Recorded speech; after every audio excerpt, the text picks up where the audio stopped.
Mm-mm-mm-mm. Okay, that's going.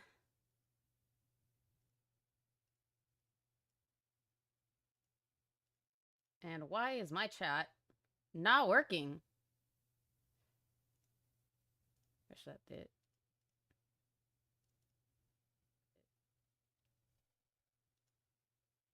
Why is it being weird? Uh-uh.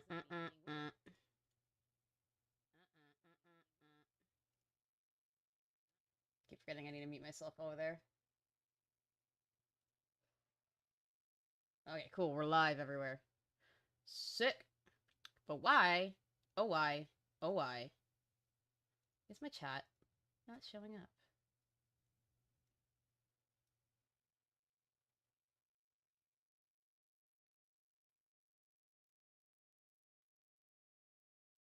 Weird. Weird, weird, weird. Okay, hold on.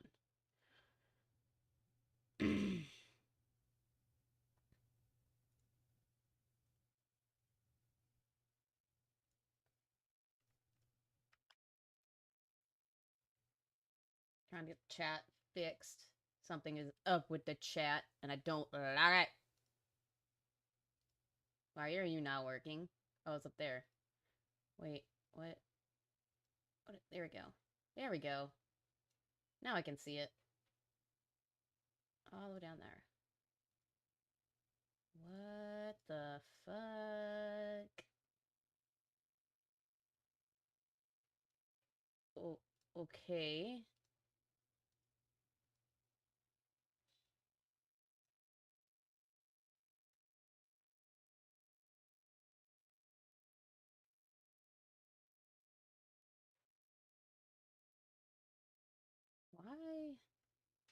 Why are you being weird?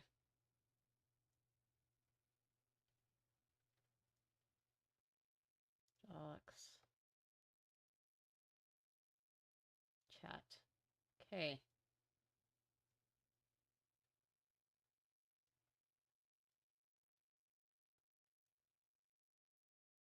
That is so weird. That's completely broken. Okay.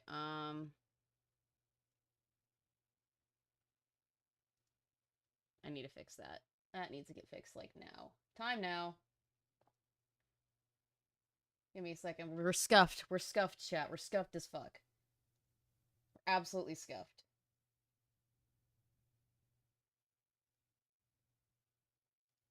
Oops, excuse me. I need to grab the link for this again because apparently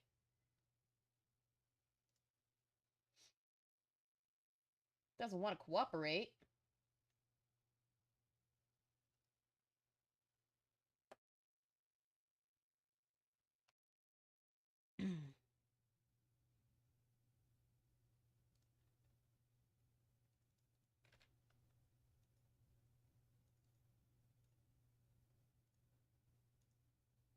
That's not it. That one is. There we go. I think that'll work now. I think that'll work now. Okay. Cool. Live chat. And we are going to put a goal up.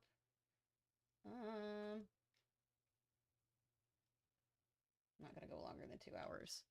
Dommy, mommy, one pick up on screen.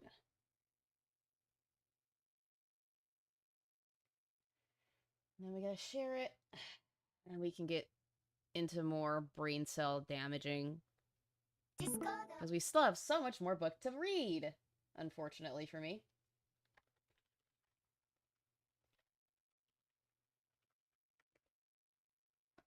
Get it on Twitter. No, you haven't missed anything yet. We were scuffed, and now we're sending out reading more terrible book. Link below. Okay.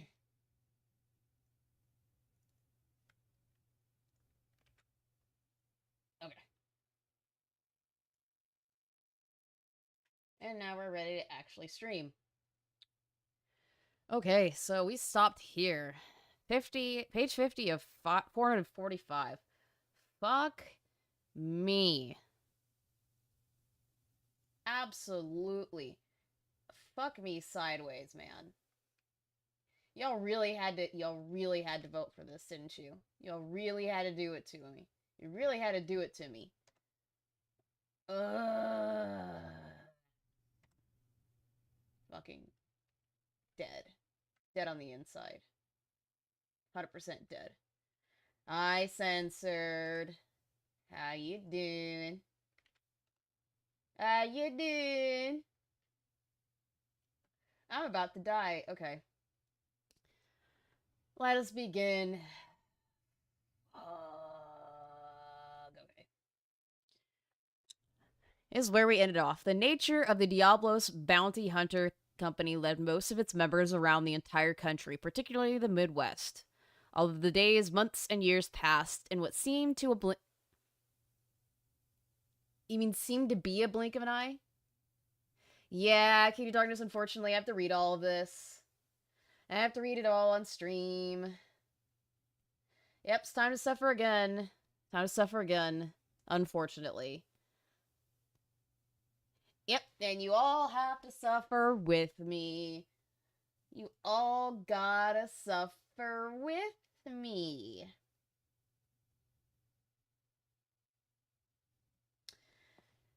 Anyways, 50 ducks and I'll put sexy pics up on screen. Yes, that is what we do. Anyways, he's trying to say in what seemed like to be a blink of an eye. What? God. It hurts. American still was not entirely sure if he had met them all. This is Gearhart. He's your... You're better than I. I could hardly get through Cruel and Beautiful before it stopped it. Yeah, that almost was the one I had to read, but thankfully I didn't have to. Thankfully it didn't go there. Thank God. But Gearhart, really? Really, that's the name of your fucking machinist? Really? That's so absolutely creative, Harman. Oh my god, you're such a fucking genius. Eye rolls. Eye rolls everywhere. The old, white-haired, palms greased in grime, enthusiastically looked...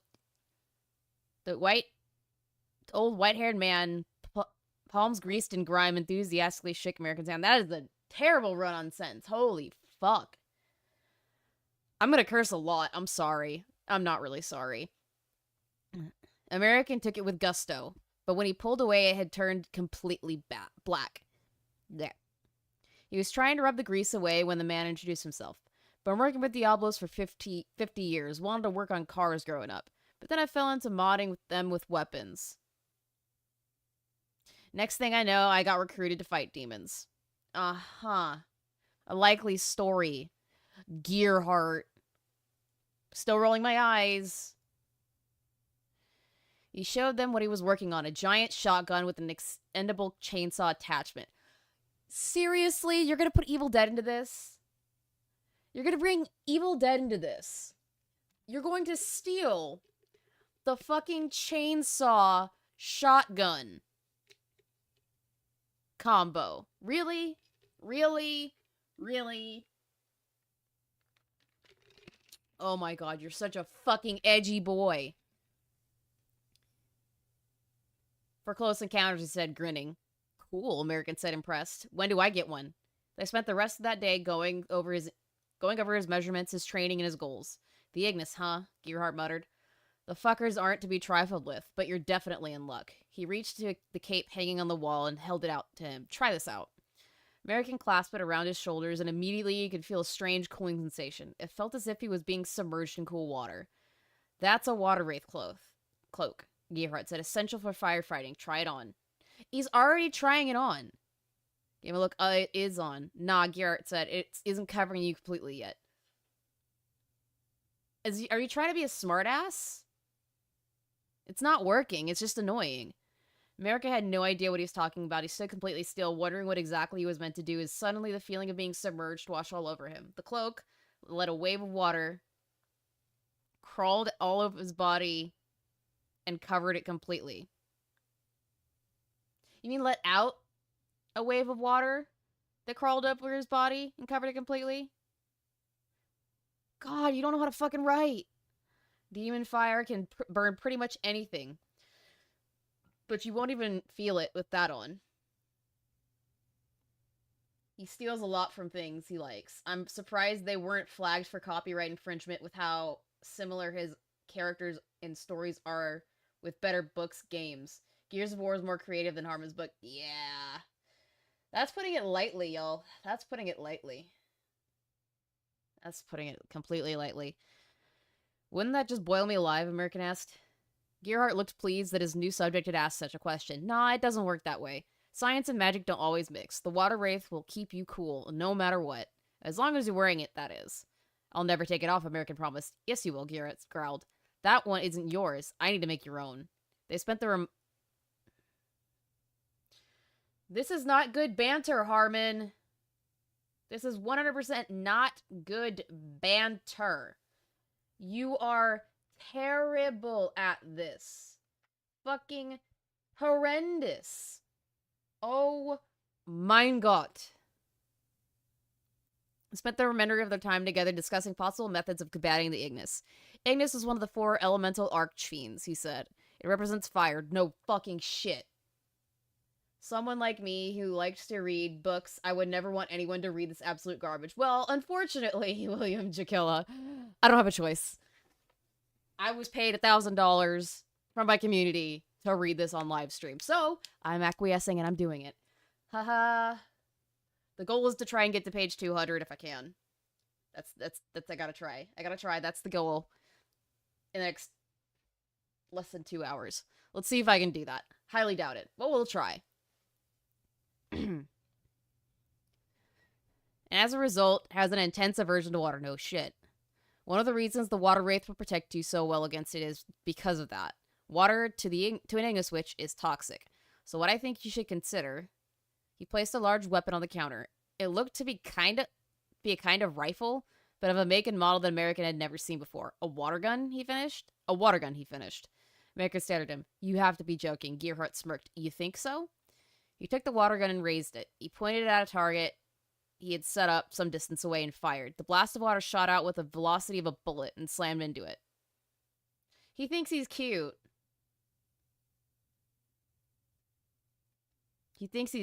There's more IPs in Final Fantasy that have done this same shit. Literally Avatar. Good. The Winx Club. God, I could go on and on and on. This is not a new concept. You're not smart. Those aren't kid toys, he explained, and he set the gun back down. It's equipped with a dehumidifier, you see, that pulls water out of the air to constantly refill your tank. Hold on. What is a dehumidifier?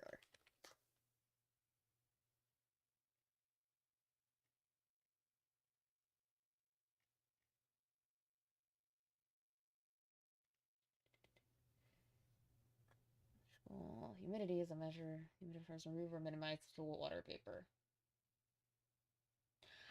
I don't know if that works like that, Harman.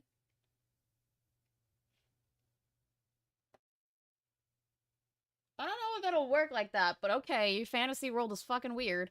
Harman listed his favorite characters, how many of them would be underage? Probably all of them. I mean, his main character is 13. And he's already having this kid fantasize about fucking people. What does that tell you? There's a difference with something like... I'm going to unfortunately bring this up, Twilight. There's a difference between something like Twilight and what is being written here. I would take Twilight over this. And I hate Twilight. I hate it with a burning, searing passion. With Twilight, there is an ease into the romance. It's not immediately, oh, I want to fuck her face off. Give me your tits. Choke me with your legs, mommy. But it doesn't immediately go into that. It does not immediately go into that. Somebody fucking clip that, by the way. That's hilarious. Clip that. Clip that good. Anyways. Oh, I don't think it's how it works. The dehumidifier is enchanted to pull more water out of the air than would be naturally possible. It should be completely impossible to run out of air. Run out of water. You may have to give it a break to refill during intense encounters, but... It's cool and all, but is this really going to beat the Ignis? Weren't you listening, boy? The thing already fires water like a bullet. To the Ignis, merely touching water is toxic. Nah, getting hit by this bad boy is a death sentence for them. There's no tool I would recommend more. Your magic is gay. By the time American left him to his work that day, his head was spinning. One of the otter members of the company was the African war elephant. How much you want to bet he's going to be racist? This guy?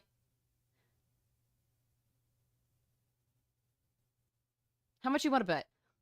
Colonel Jameson, an elephant beastman that was far larger than most of his kind. The company had to send out envoys to his home near the Indianapolis Zoo. American found himself constantly being tasked with this. Hello, his daughter Nora said brightly as she answered the door. Elephants, being too... So you got fucking furries in here, too!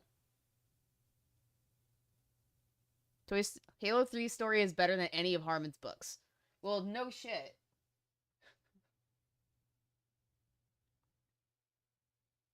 Absolutely no shit, bro.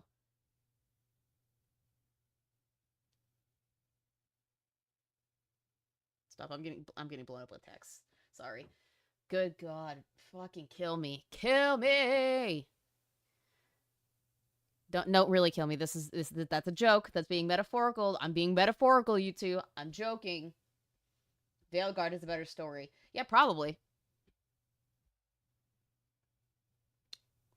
Being large, had to live in giant customized homes if they chose to live around people. Can I get you anything to drink? Do you have anything for people? Nora giggled. Of course You'll take what you're given. Jameson snapped from the living room. Nora rolled her eyes. He's waiting for you in there, she said stiffly. And she stomped off towards the kitchen. American caught a glimpse of her reaching for a tea kettle in her trunk as he walked to the living room. Why are you eyeing up every fucking woman you come get, like, across? Why? Why? Ugh. Hate all of it. The colonel was fairly old for an elephant. No shit, elephants live a long-ass time. Mind blown. He had spent his youth fighting demons in Africa before the eradication of his people forced him and his daughter to emigrate across the ocean to the only place that would take them. Boy, he said as American sat cross-legged on the ground. Beastmen elephants don't prefer chairs. Yeah, okay, sure. You have a job for me? Yeah, American said. There's a tiger running loose in the city. The elephant snorted. Give me a real challenge. You can come with me to Ignis when I go to take it back. Ha! The colonel stamped his foot. American knew him well enough by now to tell that in spite of his hardened front, he was quite fond of him. Anything would be better than a mere tiger. Your tea, Nora said quietly, as she sat the cup beside him. You mean beside him? Not besides him. Beside him. What kind of torture session is this? I was paid $1,000 to read this whole book cover to cover, and I'm having to do it. You can ease my pain a little bit with Donos.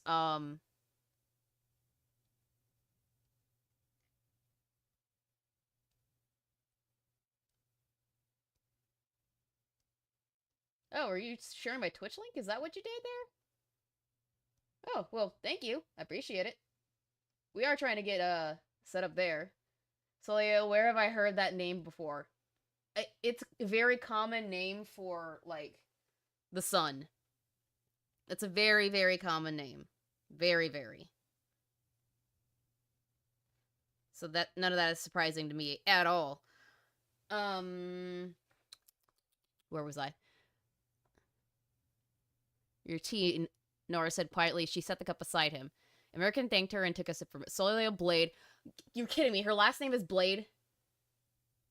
Why do you have to pick the dumbest, edgy 14-year-old names I've ever heard in my life? Why? Why? Why? Yes, it sucks. It sucks. Massive fucking cock. This is gonna get demonetized, and I don't even care at this point. Soyo Blade was his constant companion, mostly due to her age and prior experience. Whenever Diablo wasn't available, oh, so he's Diablo now and Diablos. It was typically her who guided him through his basic training. Why is there a capital A here? Why? As she herself wasn't an active member of Diablos. Hardly anyone was around headquarters as often as she was. That could be a completely different sentence. That needed to be a period, not a comma. Good God. You could use Word. You could use Microsoft Word to fix this stuff. Why? The incompetence. The sheer, unabashed incompetence. Fuck me. How'd you end up here, Solio? She was up on the bar again, and American was thankful for the fact that she was now allowed to be within walking distance. He was now allowed to be within walking distance of her. Those long, powerful legs looked even better. You're gross, Harman. You're sexualizing a teenager. As a teenager. As a teenager character. You're disgusting. This is not...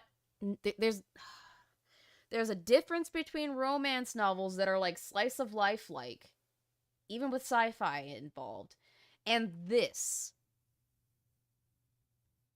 This is gross. Stop. Get some help. Stop it. Get some help. Soil asked. I'm looking for someone. Who? American asked. Soil didn't answer. She looked troubled. I'm sorry, American said. If it's a sensitive subject for you, I apologize. You don't give a fuck. Why would you care?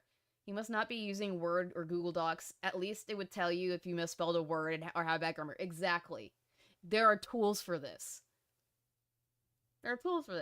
But no. He has so many fucking reading errors in here that I just... I can't. Solio split her legs in a parallel line, staying perfectly balanced as American stepped up to where Diablo was standing in the corner. What's with her? American asked quietly. I'm not sure that it's my place to say, Diablo said, and Solio raised one hand and held her position. American stared at Solio unhappily. I wish I could do something for her. She looks so unhappy most of the time. Like, you give a fuck, Harman. You don't like women. That's just her nature, Diablo said. Don't take it personally. She may not admit it, but she feels the same way about you. Puke. Minerva soared upward and found a perch on the lights above. Persephone approaches, she called down to Diablo. What? American asked, bemused. Persephone, what? Before Diablo could answer, the lights dimmed. Solio stopped what she was doing and looked upward, frowning. Persephone, you said never again. Are you bringing gods into this now? Fucking puke. The lights clicked back on, and to American's shock, every light on the floor was now shining on a young woman he hadn't seen before. She was dressed in a bright blue cape that seemed to flutter about her, and bright blue top hat lay on top of her brown hair. What is it with you and billowy capes? What is with you? Every single woman that you've brought in is in either a fucking unitard or a billowy cape or both. Or a goth chick that tells you not to die every 2 seconds. Greetings and welcome to the debut of Persephone Deadwood, the... Get down here and introduce yourself to the new guy, Diablo said. The lights seemed to grow brighter. That's an order, Diablo said. The girl, Persephone, with a wide smile, stepped off of her makeshift stage and made her way towards him. It's a pleasure to meet you, she said brightly, as she reached out a gloved hand for him to take. Instead of a handshake, American took the hand and kissed it. She giggled. Oh, like you fucking know what chivalry is.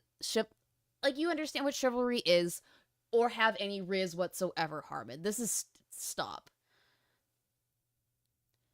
Ooh, a gentleman are we, she crowed. You can learn a thing or two from him, Diablo. American, this is Persephone Deadwood, the illusionist, Diablo said. She's a show-off, no shit. And not a real magician because she uses real magic, Solio called out. American had never heard her be so flippant.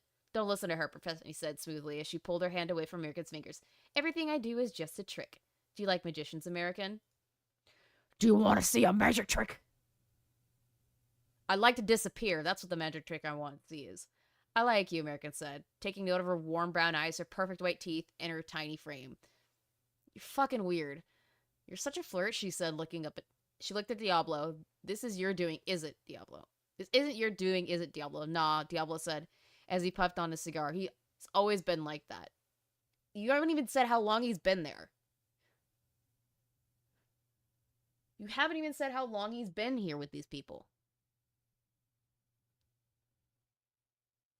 You make me want to puke up the tacos that I just ate. The hunters of Diablos often had dinner together. Persephone joined them that evening. Minerva, in human form, glanced down sadly at her plate. Spaghetti, she asked. She cast a look at Persephone. What I wouldn't give for a rabbit or a dove. Persephone pointed a finger right at her. Touch them and you die. Minerva let out a strange bird-like noise and hid herself under the table. American stared. We don't always get along, Soliel told him, as she poured him his tea. He thanked her politely and sipped from it as she sat down next to him. Where's Gear? Diablo said. He's getting some work done on my new weapon, American told him. He wants it to pull water from the water wraith cloak. It's like the third fail-safe thrown in to prevent it from running out of water. I can't get over the name American. Why would anyone name somebody that? I don't fucking know. He doesn't even like America. Why are you naming your main character American? It's lazy. It's lazy. It's all lazy. Well, you wouldn't want to run out of water against the Ignis, Diablo said. That would be a death sentence for you. On the other side of the table, Minerva and Persephone were still arguing. Hey, rabbits get old, right? You can give them to me when they're about ready to retire. Not on your life, Persephone growled. How was L.A., pair? Diablos asked, clearly trying to prevent the fight. The same as ever, she sighed. Yeah, L.A. sucks. Seemingly thankful for the change in subject. Pure evil, I'm glad to be home. At least Ulysses Solomon Archer is more creative. Agreed. Are you a professional magician, Persephone? American asked her. For 6 months out of the year, she told him. During the winter seasons, the rest of the time I'm here in Indiana. Why? Persephone's role is to keep an eye on things in California, Diablo told him. It's her job to keep her finger on the pulse on what's happening over there. Like what? Who's dating who in Hollywood? Huh, Persephone said dryly. Funny. American's entertainment industry is a major cornerstone. You mean America? America's not Americans? Holy fuck, Harman. Holy fuck. America's entertainment industry is a major cornerstone for propaganda used to control the population, Diablo told him. So it's really important for us to understand the mindset of the people putting it out into the public. Propaganda, American repeated? Like what? Apathy, selfishness, degeneracy. In short, Diablo cut in. They're a big part of why most people are so complacent with the system. Why no one cares about what happens in Ignis. American felt his throat go dry. He laid his fork down and placed his hand across his mouth. He felt like he was about to throw up. Me too. Me too. Persephone set down her own utensils to give him a look. The fact that you're here and that you know about what these people have done speaks volumes about how the system doesn't work, she said. You've been engrossed in an entire life. So much so that you barely noticed. But the instant you realized that it was happening, you felt disgusted with them and rejected their messaging. There is hope for us all yet. Soliel sat quietly, her eyes fixed squarely on American. Diablo ate his own meal quietly. Only Minerva seemed to be unaware of what was going on around her. As she had reached into Persephone's discarded hat and pulled out a rather startled-looking white rabbit. Oh, see, it's actually making me want to puke. Oh, it makes me want to puke. You're getting better, Soliel acknowledged, as she fell to the ground, gasping, clutching his aching arm. They had been crossing swords for about an hour, and Soliel had stomped him. Take a break. Don't tell me what to do, he grimaced as he tried to taking his stance again. Rest, Soliel commanded, her voice firm. You need to recover. You'll never defeat the Ignis if you don't, but Soliel glared at him, and an intense force washed over her. He found himself falling to his knees. Soliel stared at him intently. Damn it. Tears fell out of his face. I hate that. Hey, Hellfire, are you reading? Yes, I have to read the entire thing. I have to read this entire book cover to cover on stream. Yes, I do. Unfortunately for me. And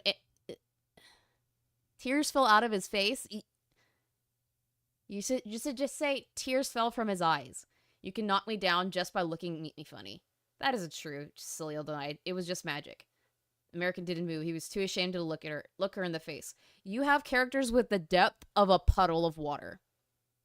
Cry if you want, Celil said, but we're done for today. She left him sitting there, American in intense.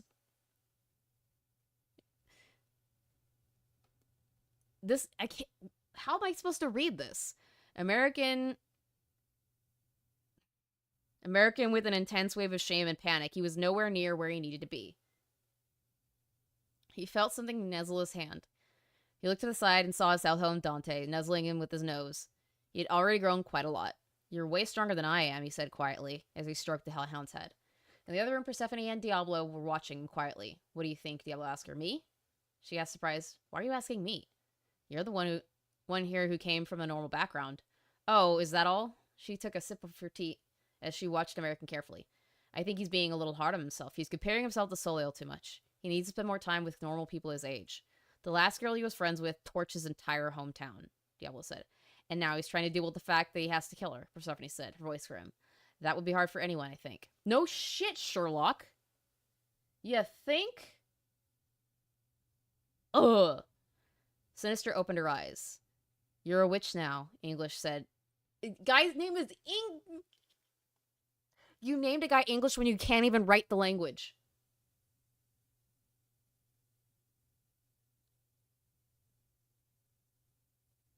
Ah! Ah! Fucking hate it.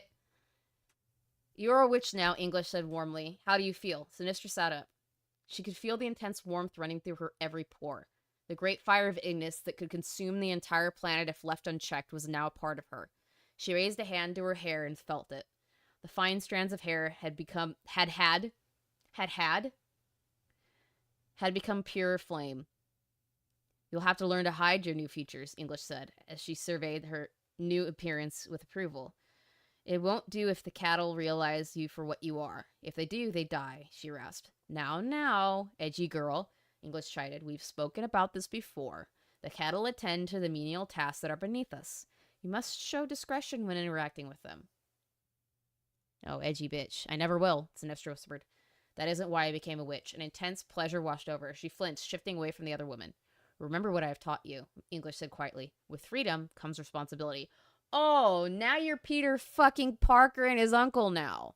Are you stealing Spider-Man's shtick? With great power comes great responsibility. Fuck off, Harman. Fuck off. Sinister closed her eyes, took in a deep breath, and tried to calm herself down. You could have just said calm yourself. Did I make a mistake during my ascension? Did I make any mistakes during my ascension? It bothered her that her memory of the event was so fuzzy. None that I'm aware of. Your sacrifice was more than sufficient. The master is pleased. The master. Her heart beat wildly in her chest. It was the first time she had thought of him after ascending. The fact that he was pleased with her made her feel strangely excitable. You should have said excited. God. Does the master wish anything of me? She asked, trying to compose herself. What did he say? English smiled at her. The master has very important matters for you to attend to. Sinister was taken aback. She hadn't been expected this at all. She hadn't been expecting this at all. What? English smiled at her and leaning close. Have fun. Sinister stared at her and then broke out into giggles. She had almost forgotten why she had become a witch to begin with. Her parents were dead. She would no longer have to attend school. She would no longer have to worry about finding a good job and getting old. She was free. An intense feeling of elation ran through her entire being. Fire burst from the strands of hair in her head, and as she shakily stood up, she had always been an active girl and in good health. But she was shocked at how powerful she felt. It was almost overwhelming. Wow, she has as much personality as a wet sock. Do not forget that although you are free, your freedom must be exercised with wisdom, English said, as Sinistra's bare feet touched the stone floor. Although you cannot die of sickness or old age, you can still be killed in battle. You must not antagonize our enemies, and especially not the master. Sinister looked up at her. I would never. Forever is a long time, English cut in. She looked wistful for a moment and then smiled. You have the potential to become a great witch. I knew it from the moment I saw you. I dare say it could be you that leads us to our new world. Sinister bent her head. The new world. The world that Ignis would bring about when summoned onto this plane. A A world of fire and violence everlasting. A true return to the age of chaos, millions of years before. Yes, she murmured, as her mind raced with wild images of everyone she had ever met throughout her life. They all have to fucking die. Oh, you're so edgy! No, he didn't proofread any of this. It's very clear. You must underestimate the enemy, English warned her.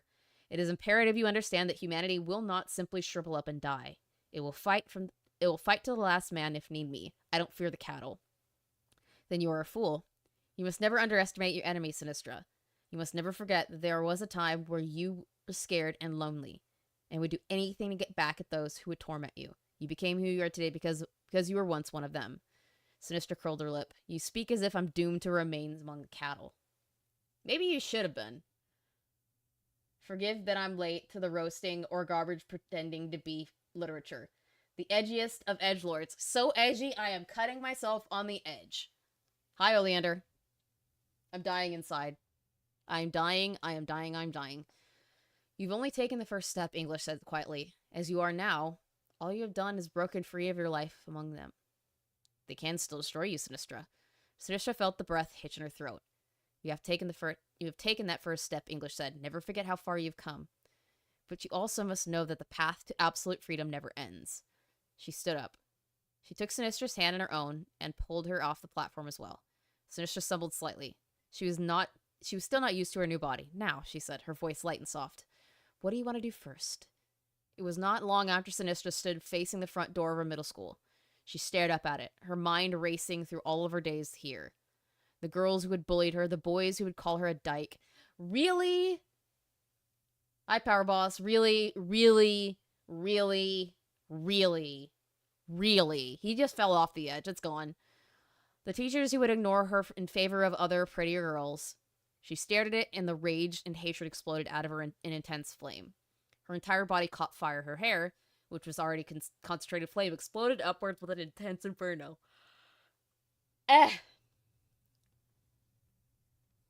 Blech. The school was consumed in a matter of moments. Flames exploded out of the building, shattering windows to pieces. The building shuddered and collapsed among itself. Screams filled the air. Mr. Rickert, the creepy old man who had been known to perv on students, you mean you, Harman? Abandoned a classroom of kids to leap out of the second-story window to his classroom. Sinister stared at him, and suddenly he himself caught fire. He screamed in pain and agony as he hit the ground. He did not die right away. Sinister wouldn't allow him to. She deliberately kept him alive as long as possible as the flames consumed his broken flesh and bones. Why was it not a quick death? English asked her. Sinister tightened her lip. He deserved to suffer more, she said. I only wish I knew how to be more cruel. Screams filled the air inside the school as they watched the burning. A handful of people made their way out. Sinister didn't recognize any of them, so she stayed completely still. The ones she wanted to hurt were the people she knew. It feels good, doesn't it? You didn't even capitalize the I, English asked. Sinistra nodded. They watched the flames climb higher into the sky, as more and more of the people who had tormented her all her life perished. She began to feel happier and happier. It's a shame my son couldn't be here with us tonight, English said. Sinister said nothing in response to this. She simply watched the flames and the little people running away in fear. She watched as the couple, a boy and a girl, walked through the door, the boy leading the girl out by the hand. She felt her heart twinge with anger and jealousy as they stepped out on the pavement, away from the flames. What is it? Sinister did not know the answer right away. She had spent her life longing for freedom, and now that she had it, she had no idea what to do first. She curled her hand into a claw and held it out in front of her. It turned into a fireball as it soared into the air and ended up breaking apart the boy and the girl. She realized then that she was completely alone. I want a boyfriend, she said out loud. Oh my fucking god. Kill me. Don't actually kill me. You two don't actually kill me, but this is so beyond. You don't know how teenage girls think. Harman, that's not. The boy and girl reached for each other again the moment the flames subsided and her attention drifted upwards to the sun.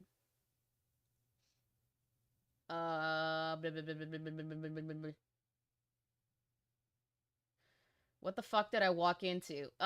Me dying. So was this Harman school experience? Probably. There's only one living on the edge I will accept, and it's the Aerosmith song. Yes. Was he constantly called the... Yeah, he probably was. You walked in on hell, losing your brain cells. Yes, indeed. I call him an abomination. There's suffering, alright. So is this what Harman Smith wished to do due to his schoolmates? Should Harman be on the list? Probably. Happier and happier? Way to be redundant. So Sinistra is female Harman Smith. Yes. I thought it was nighttime. Sinistra is a female Harman Smith. I called it. You think Harman's goons to this book, right? Goons is... Yeah, probably. Probably thinks of Princess Peach, too. She stared out the sun. The unease she had felt ever since her awakening was now gone. She was free. She now knew what she wanted. Gay. The fat man let out a guffaw as he snuffed out his cigar on the expensive jacket of his beautiful blonde secretary. Oh, so you like having abusers in your book, too. Don't give Harman anything, Battle Puppet. Don't give him nothing. Starve him of attention. Although I am giving him attention right here. Fuck. She winced, trying to let her discomfort show as he twisted the ash deeper into the fabric. Ashley, I do believe this is the best idea I've ever had. You think so, sir? She was paid too well not to agree with everything he said. He waved his arm, sending ash spraying all over his desk. Once he left for the day, it was her responsibility to clean. It was her responsibility for her to clean it up. You mean it would be her responsibility to clean up? You don't need the for her. Good God. Ah. He waved his arm. Indeed, he said, kids these days have never even held a real gun. They grew up playing their video games and jumping on turtles. Oh, so you're trying to put the boomer into here. Okay, got it. Got it. She blinked. A giant handgun was in his hand as he fired, smoothly hitting the man-shaped target on the wall opposite them. I'll be unstoppable in duels, he said, as he placed the still smoking gun on the desk if my opponent is younger. Of course, sir, she said, trying to hide her distaste. She hoped that his first opponent would kill him. I could save Indiana like this, he said happily, as he picked up his revolver and stared at it. Imagine, the next time some college student heckle me in public, I can challenge them to a duel. They'll be running scared. What the fuck is this? The secretary, Ashley. We already know what her name is. You said her name earlier. Listened to his rambling with an empty expression. Doubtless he thought she was listening intently to his every word, but her thoughts were instead on how her life had ended up at this point. No one is going to be able to stop me from taking kids out of schools and putting them to work, the man said. Too many lazy layabouts these days. Is this what you think boomers sound like? Because you're wrong. When I was a kid, I had to provide for my 3 brothers after my father walked out on us. No one these days understands the value of good hard work. When I was a youngster, I walked back and forth 20 miles from school, and it was uphill both ways.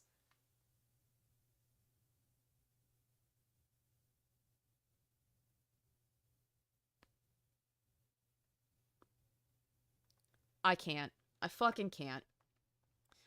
The phone went off. The fat man leaned over and pressed a button on the dash. What? A young man has challenged you to a duel, sir.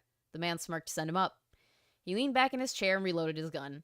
Probably here to argue about a box turtle habitat they're paving a way for the winery. You're paving a way for the winery. That makes no fucking sense, Harman. That makes no sense. He said, how keeping turtles from going extinct is going to make anyone money is beyond me, but anyway. Door opened. A young man, perhaps 17 years of age, stepped into the room. The gun on his hip was the first thing that caught her eye. She felt her breath hitch in her throat. So, the fat man said, what do you want, kid? I'm here to kill you, the kid said. The fat man looked at him, and then laughed. Oh, serious, are you? He crowed. You could use other words, but you like the same words, apparently. Not a man who's dueled me has ever lived. It's apostrophe S. You're saying who has, not who's. Not ever lived. Do you know that? Yeah, the boy said. So what? The man reached for his gun and checked it again, glancing at Ashley. Girl, start recording. Ashley nodded and raised her cell phone. She opened the camera application and then started recording. So tell me, kid, the man said. What's your name and why are you here to see me today? I'm American, the boy said. I know you are, the man stressed, but what's your name?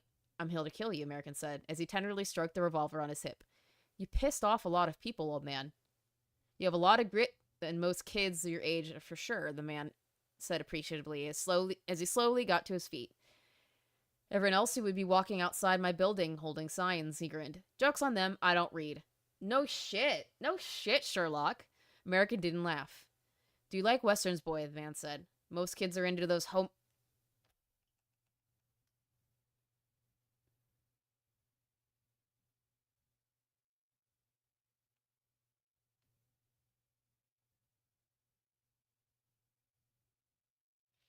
I'm waiting for your reactions to that, chat.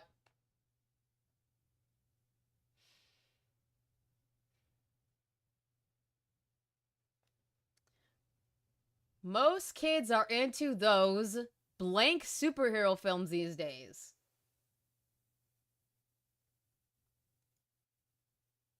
But my generation, the last generation of real men, grew up on the Western. Says the guy who's written by someone who sucks Japanese cock, but also doesn't understand Japanese media or culture.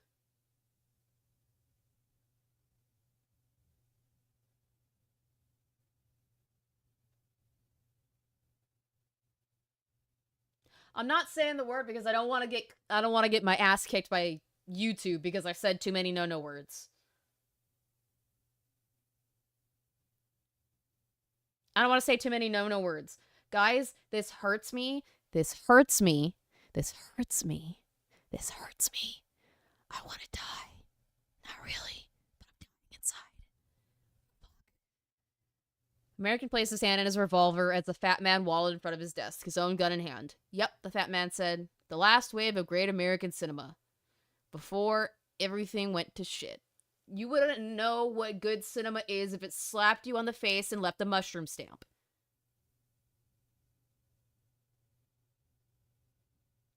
"10 paces, and then we fire," American nodded. The office was so large that they had no problem fighting in there. Ashley watched, with bated breath. It's B-A-I-T-E-D, dumbass. B-A-I-T-E-D, bait-ed. As the man and boy met each other in the center of the room. 10 paces, the fat man said again, and they turned. With guns in hand, the two of them stepped away from each other. 1 step, 2 step, 3 step, 4. This is so gay. This is so gay. On so many levels. So many levels.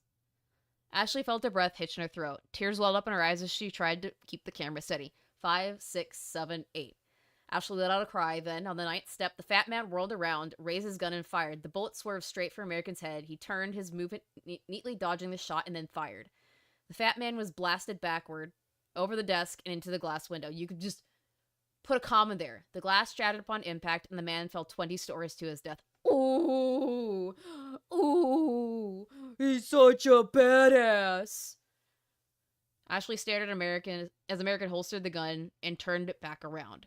If you're going to upload that to YouTube, be sure to tag the Diablos Bounty Hunting Company. He was gone before she could even blink. Oh, he's such a badass. Oh, he's such a badass, shit. Ugh. I slobbered all over myself. I'm that just disgusted by this. I'm salivating because I want to puke. Ugh. American, 17-year-old American, threw the strip of metal up into the air. Dante, now a sizable hellhound, leapt upward and snatched it out of the air. He was still chewing as the door to his room opened. Soliel's back, Minerva said. She looked a little bit flustered. Clearly, she had just been woken up from her midday nap to inform everyone. Dante stopped his chewing to give her a shocked look. Although he never developed the ability to speak, he understood and respected verbal communication from anyone in the company. Are you trying to justify something, Harman? Because that sounds like you're trying to justify something. Really? American asked, as he leapt off the bed. It's been, what, 7 months? Harman wishes he was Japanese, but yeah, he does. Get 3 coffins will barely fit Harman into 2. Lol. And here I am. I was eating ramen. I've lost my appetite. Hellfire's getting rabies from this. Yes, I am. Yes, I am. From what I understand, true badasses don't go looking for trouble. Nope. Trouble finds them. And yeah, I'm catching the fucking rabies from this guy. In his very, very terrible writing. Something like that, Minerva said airily. As she gracefully leapt into the air, became an owl, and neatly landed on the shoulder. We should go greet her. You haven't spoken to her yet? American asked, mused as he held out his hand to Dante. The Helen obediently got to his feet and followed behind them. Of course not. The girl's scary, Minerva said. I need you to protect me. From what? American asked. You're not a vampire. In the past 4 years, Soleil had established herself as a particularly effective vampire hunter. How much do you want to bet there's going to be a love triangle here? How much do you want to bet that there's going to be a triangle here, a love triangle between Sinistra, Soleil, and American? That's my guess. It's my guess. The fucking sass love triangle. I'm funny. From what? Or not that. I'm close enough, Minerva said defensively. Plenty of vampires take the forms of owls or use them as their personal symbol. American stepped down the stairs from the barracks of the Diablos Monster Bounty Hunting Company and entered the dining hall. You didn't seriously think she would be here, would you? Minerva snickered. American walked through the room into the next one, and then to the open training ground. As he had expected, 17-year-old Soleil Blade was standing in the middle of the floor, wearing a bright yellow dress, carrying the biggest greatsword he'd ever seen. Oh, so we're going berserk now, huh?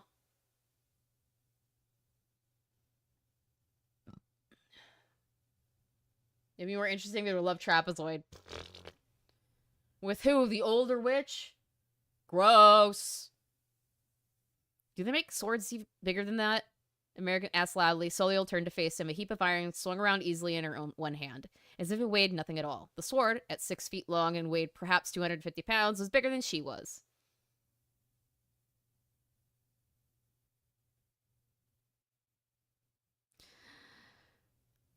Wake me up inside, can't wake up, wake me up inside, save me. I want to die.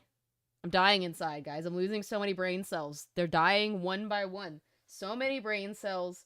So many brain cells. Flames. Flames. Flames. Burning.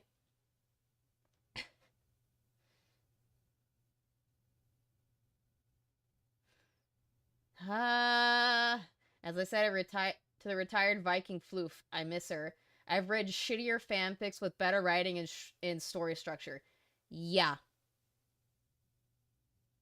He wants her to be fucking... He wants her to be Guts, is what he's trying to do. He wants her to be Guts. Not to my knowledge, she told him. Have you been keeping up with your training? He stepped up on the mat in front of her. Have you? Minerva left off of his shoulder and only to the light...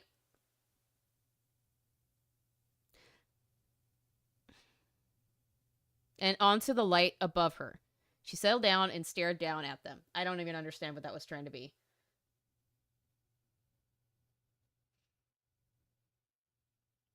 You're right, it's not the size of the sword. La la la la la. She let out an amused kind of sigh. It's silly of you to ask, she said. She brandished the sword in front of her and pointed it at him. He drew his gun at his hip and pointed at her.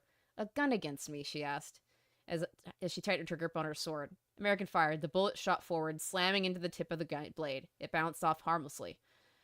Soleil swung the giant back. Giant what back? Giant sword back? What?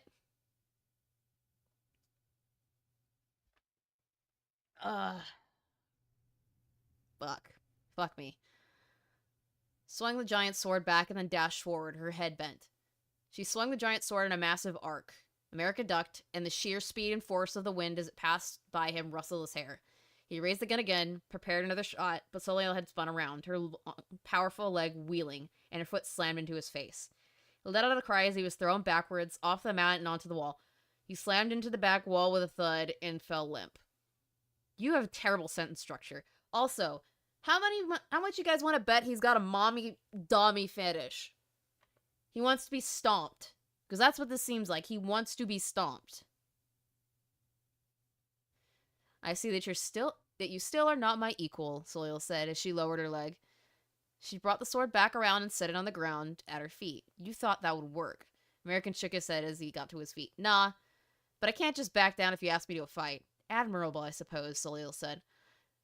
But I suppose in a real fight, Dante would have come to defend you. Dante let out a deep bark. Minerva snickered. Dante's too scared to try that. Soil ignored her. She took the sword and placed it against the satchel on her leg. It slid inside and vanished into thin air. Where have you been, Soil? American asked, unable to admit to himself that he was still unable to sit up. We thought something got you.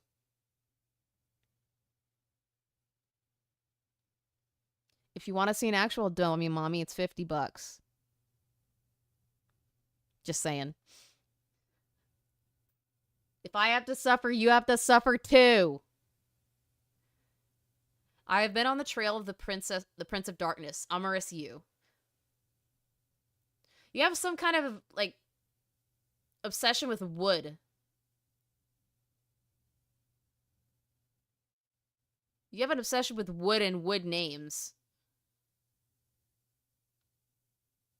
Soil said formally as she stepped down off the mat. She held her hand out to him, and he took it gratefully. She helped him up and allowed him to lean on her when his legs wobbled. Did you get her? Not this time, she said, but I was close.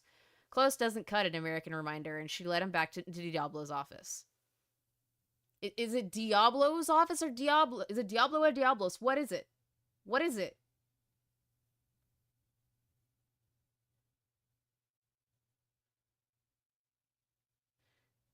He probably likes both. But she's 17. It's censored. She's 17. So it still counts. It still counts. It's the same thing. She just is a Tommy mommy.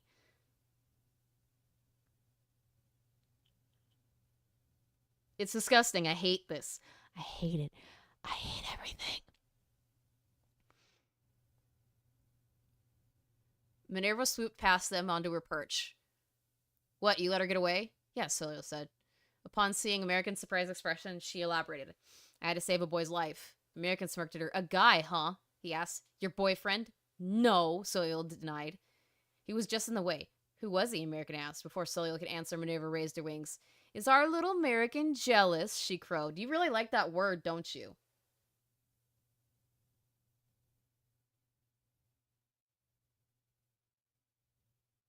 I don't know what's going on either.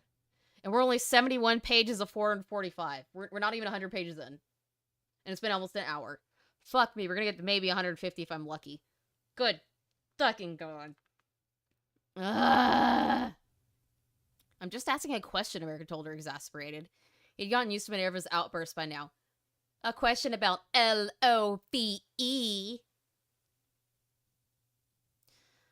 This stinks of American and Solio sitting in a tree. K-I-S-S-I-N-G. What are you, a toddler? Are you a toddler? Harman? I think you're a toddler. You definitely act like it, and you definitely write like it. Good God. The door opened. Diablo looked in. Is it Diablo or Diablos? Figure it out. What's all of this in my office, he asked. He noticed Solio had closed the door behind him. Ah, Blade. I got your report. We've been expecting you. You knew she was coming back and you didn't tell me, American asked. I didn't think you wanted to know. Of course I do, American said. What's going to happen if she needs me? Solio shot him a sharp, surprised look. I think she could take care of herself, Diablo said. Solio, I think I have something you might want to see. Solio nodded, her expression stony, and she stepped into the office, the door shut behind them. Harman was a mental maturity of a toddler. Yeah, he does. 17-year-old Sinistra stared out over the city of Ignis. The parts she had burned 4 years ago had long been cleared away and rebuilt into new homes. Brand new families were beginning to move into the old neighborhoods. Although she had been specifically asked not to do so, she had taken the opportunity to take a look at her old home. She had burnt the one that she'd grown up in the day she had become a witch, killing both of her parents. Today, an identical one stood in its place. She now knew that the local construction companies kept a constant stream of business going by simply reconstructing homes that had already been completely destroyed. Even if she was even if she dedicated herself to destroying the house every time it was rebuilt, it would simply come back in a year.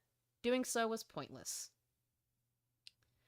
She watched as the little girl who lived in that house stepped out, waved at her parents with a smile, and skipped down the street. She went some distance away, walking down the sidewalk, and stopped to chat with an old lady. The lady, Sinistra recalled, had been living there long before she had been born. She knew perfectly well about the Ignis and how the town was dangerous. But now, shadow of that passed her face as she chatted happily with the little girl about her new home. Sinistra felt a burning anger inside of her. The woman had never said a kind word to her in her life. She began to lower herself out of her position in the air and touched down at the ground below. She stepped forward like any other pedestrian. She met no one as she approached the old lady and the girl. Her red eyes glinted with an evil intent as she walked towards them. The old lady did not notice her at first. Doubtless she had been grown around the Ignis. Doubtless she had been around the Ignis so long that she barely noticed them. But the little girl did. She stopped, the smile fading from her face as their eyes met. Children had an innate fear and hatred for the supernatural. Then they would hate you, dulled as they aged. It took several moments for the old woman to realize that something was wrong. Oh, she turned and looked at her and frowned, the wheels turning her head. You are... It seemed to dawn on her just who she was looking at, and it was already backing away somewhat slightly. Sinistra has a long pointed finger to her old home. Do you know the story behind that house? She rasped. Her voice had changed. It was cold and evil. Her inner contempt for all those around her reverberated in each word. The girl shook her head. 4 years ago, there was a lonely little girl who lived in that house. The world had wronged her. All those around her lived their lives in ignorance of the suffering she went through every day. The girl stared at her, enraptured, and she continued speaking. The girl hated them, Sinistra said, her voice containing every ounce of her hatred and rage. All her life, she wished it all just disappear. And then one day, the house burst into flames. The little girl jumped, turned around horrified as Sinistra leered down at her, her hair covered in flames. Her wish came true. The girl caught one last final look at Sinistra as she vanished on the spot. The girl screamed, tears welling up in her face, as the old woman quickly wrapped her arm around her and led her inside. I don't know if she's a feminist. I don't know if she is a feminist. I don't. Sinistra had already returned to her post like nothing had happened. Her eyes followed the flames as they consumed the house. Not too long before, she had just been thinking about how it was pointless to keep burning it down. But now that she was actually watching it happen, she felt different. She wanted to do it over and over. If she had to do it every year for the rest of her eternity on Earth, then so be it. 20-year-old American let out a yawn as he strode through the streets of Annapolis. Decked out in full armor and gun at his waist, the man cut quite the intimidating figure. Police officers who spent their times beating the powerless and...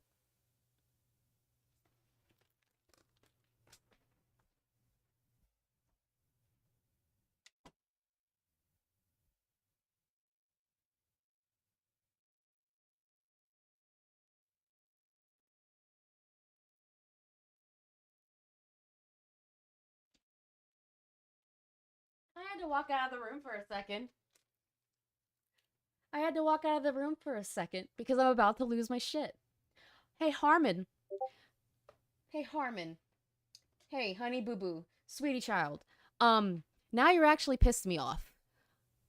I come from a family of cops. I've got at least 4 in my family, none of which are what you're describing. You disgust me.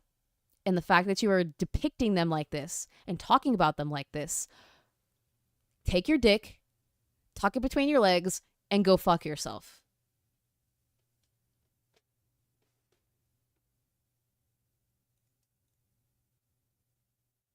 Very nice pizza. I'm very angry.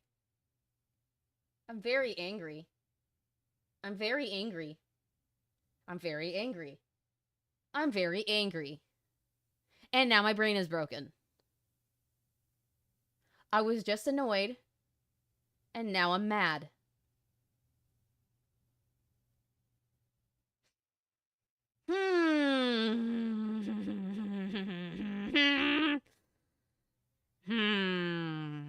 The words that I want to say.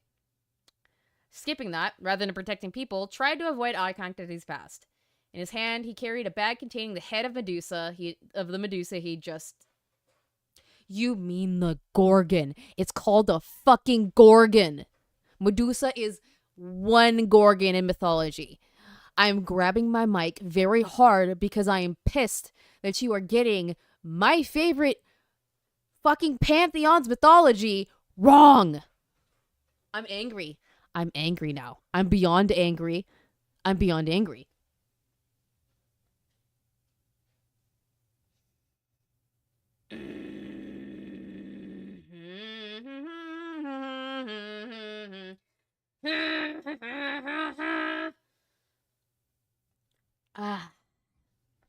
He had just slaughtered. He kept his hand clenched firmly on the bag as he made his way to the Diablos bounty hunting company. You don't have to say that every single time. You don't have to say that every single time. I'm back, he called as he stepped through the front door. Minerva let out a cry as she raised her wings. She transformed back to human form and took the bag from him. She cracked it open, immediately peered inside, and instantly turned to stone. Dumbass, American said. He pulled out a vial of green liquid and poured it on her head. The stone began to crack, and Minerva burst out, shaking her head wildly. What do you want that for? What did you do that for? I'm an owl, Minerva said, as if explained everything. Hi, Diablo. Diablo stepped into the room. Ah, you're back, he said. Did you get the target? American waved the bag in front of his head. Here's the proof. Just a moment ago, I had a stone statue of Minerva to prove it.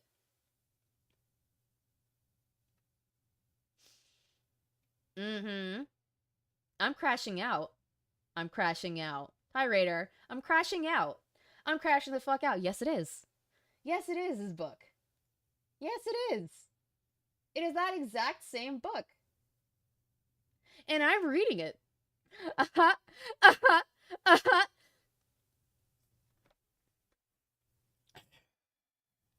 We're only 78 pages in. I have to read this whole thing front to back. Radar. On stream. All of it. All of it.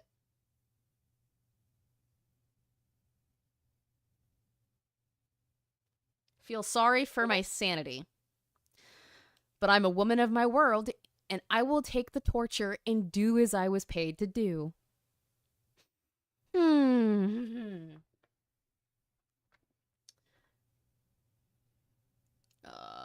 Next page. Next page. Excellent, Diablo said. He opened the bag and peered into it. Unlike Minerva, he was not affected by its stone gaze. That's her, all right. You'll be paid the bounty. About 150. 150, American exploded. After all the trouble she's given me? After all the trouble she gave me? She only had one known victim, Diablo explained as he sealed the bag shut. She's probably had more, but if you could prove it... That's bounty hunting for you, Minerva said. The real money is being a lapdog for the state. Like being a cop. Fuck you, Harman. There's a reason why most people don't go into our field, Diablo said. A significant portion of the population can't use magic, and those few that can will never be able to reach the level necessary to go after the real money. The MRSU of the use of the world, and such. How much is MRSU worth anyway? So it's been 3 years, and they still haven't got him? They still haven't got her? Like, are you guys retarded? Are you guys retarded? 3 years and you can't catch this person. And... to boot, Solia let her go 3 years ago. Don't you look dumb. So far, what happened is it's Timu American Psycho creepy shit, Heathers, as described by people who've not seen the film, but mixed with fantasy stuff, and it makes me want to watch Blue Exorcist. Is that the porn? Is that the really, like, weird porn anime that I've never seen? Because I've heard about that and I've never watched it. No, the book should never have been written. But it has been. And we're all going to read it. Or I'm going to read it, and you're going to listen. And hear me bitch and complain and crash out. Because I can. About 1 billion Americans uttered. Spluttered? You mean sputtered? Or stuttered? How am I already seeing typers? There have been so many of these in here, Raider. It's not even funny. I'm losing my shit. Because it's so bad. I've heard it's got some really weird kinky shit in it, so that's why I called it porn. It's borderline pornography, borderline hentai, from what I've heard. Or it just might be really, really psychotic and it sounds like it. I'm not sure. I've never seen it. We're talking about one of the most dangerous women in the world, Diablo said. She has the capacity to lead the Noctis to control all of humanity. What is this about, Amaru? Soliel entered the room. You incompetent little skank. You let her go 3 years ago. You're dumb shit. We should make Gara do this. Maybe with another book.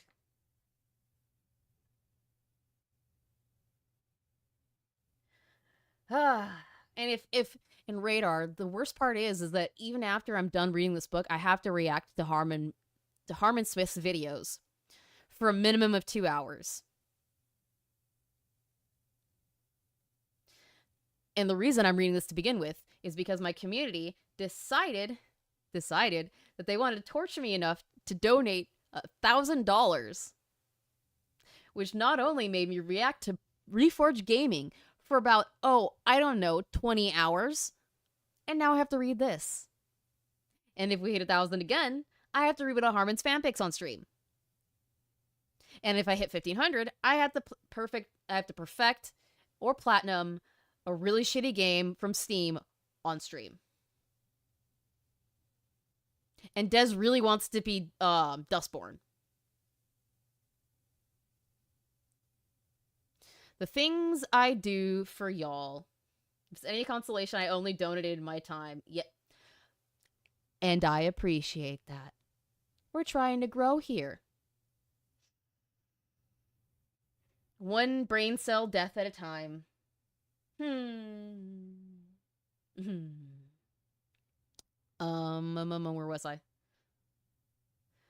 was I? Slayle entered the room. She had always been a rather pretty girl, but at 20, she had become stunning. Her bright blue eyes shone brightly on her unsmiling face. She looked intense.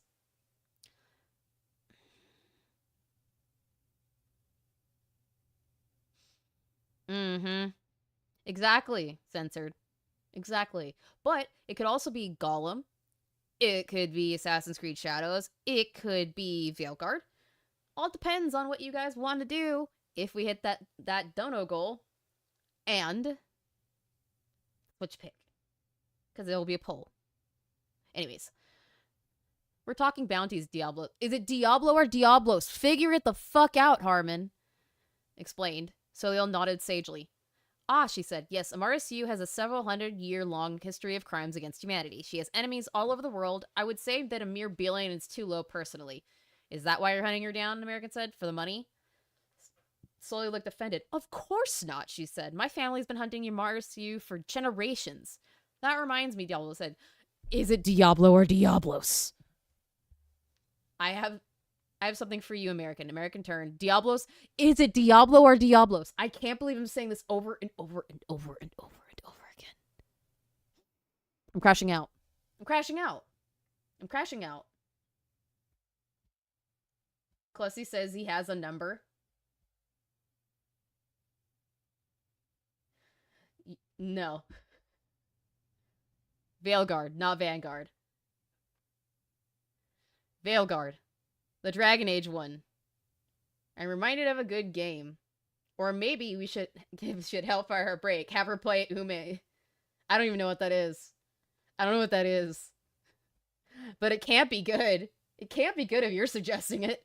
Fuck me.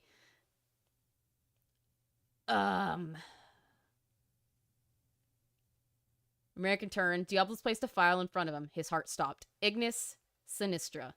Your old girlfriend has a bounty on her head now, Diablo said. Is it Diablo or Diablos? Fucking hell. Every other line, it's different. Does he have 2 fucking split personalities? Does he have DID? Oh. Core Skull game. Gotcha. Yeah, I'd rather not. I don't know if there's a platinum system for that, and I don't want to pay to platinum that. No. That's not on the menu. That's not on the menu.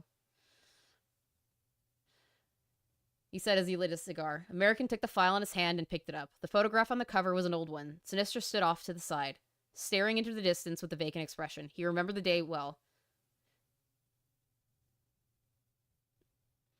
He had been the one to take the photo. He took no notice of her stated bounty and instead ran his eyes over information. Out of nowhere, he began to read aloud. Ignis Sinistra is known to target specific targets around her hometown of Ignis, Indiana. These targets, including her own old schools and the location in which her childhood home once stood, keep getting burned down again and again, taking hundreds of lives. He looked up, frowning. Why would she do that? Lingering feelings of antagonism, no doubt, Diablo said. She hated those places more than anything. Now that she has power over them, she'll keep destroying them just because she can. American stared down at the file. I can't believe she would be that angry, he said quietly. I still can't believe. He trailed off, his memories leading back to the day when she chose to sacrifice thousands of people. Yeah, her name is Sinestra. It's fucking stupid. More like BPD. You get free pulls. Just let Gara do the pulls for you. He's natural. I'm good. Unless I'm absolutely forced to do it, I'm good. I'm good. I also don't, again, I don't think you can platinum that. I don't think there's a platinum system, and if it is, it's disgusting. And that's, like, not gonna happen. Anyway. I need to stop her. Diablo stared at him impassively as American squeezed his hand into a fist. She's still killing people. She's a monster. You think you can hunt down the Nega Switch, Diablo said, a follower of one of the 4 elemental archfiends? I have to, American said, with conviction. Soliel's voice was surprisingly gentle. American turned to look at her. She did not smile at him, but there was a strange warmness radiating from her regardless. She's not worth it. American opened his mouth to reprimand her, but closed it again just as quickly.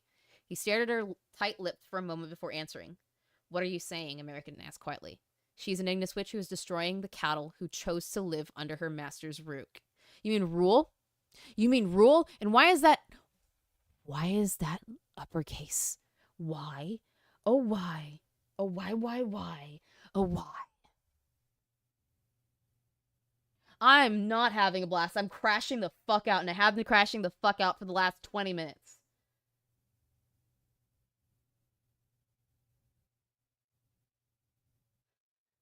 Thank you for the pizza, P51 Mustang. I appreciate it, but I'm trying to get some of this done. I want to get at least 100 pages of 445 done. Tunnel vision. I swear to God, if my crashing out goes anywhere else, if my crashing out gets me in salt videos, I swear I'm gonna lose my mind. I voted for the worst book, Playing Dirty. Next book better not be Jaw of the Dragon. It'll probably be a fanfic, and I'll have to find those somehow. Or I might ask you guys to find them if you already know where they are. But unless I'm probably getting like a shit ton of money, probably 2K, I'm not gonna read another one of these books. Just saying. Nope. Rewind that. 3K, and then I'll read another book. And I'll read whichever one is the worst amongst the consensus. $3,000. There's your price. Where was I at? Soila answered, they allowed this to happen, and they need to reap the rewards. My father didn't choose to be killed, American said coldly. I think what Solio means to say is that the people have not risen up to liberate themselves. Diablo cut in. It would be very easy for American to stamp out the Ignis, if he had the support of the locals, but he doesn't. You may have become a bounty hunter to liberate Ignis, Solio said, but if the people don't want to be liberated, you will find yourself fighting for nothing. People that don't want or deserve freedom are not worth dying for. That's fucked up. That's fucked up.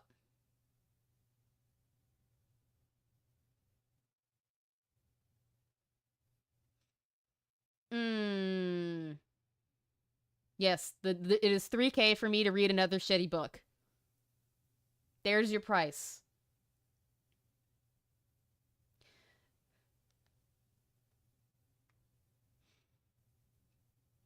That's the price for another Harman book.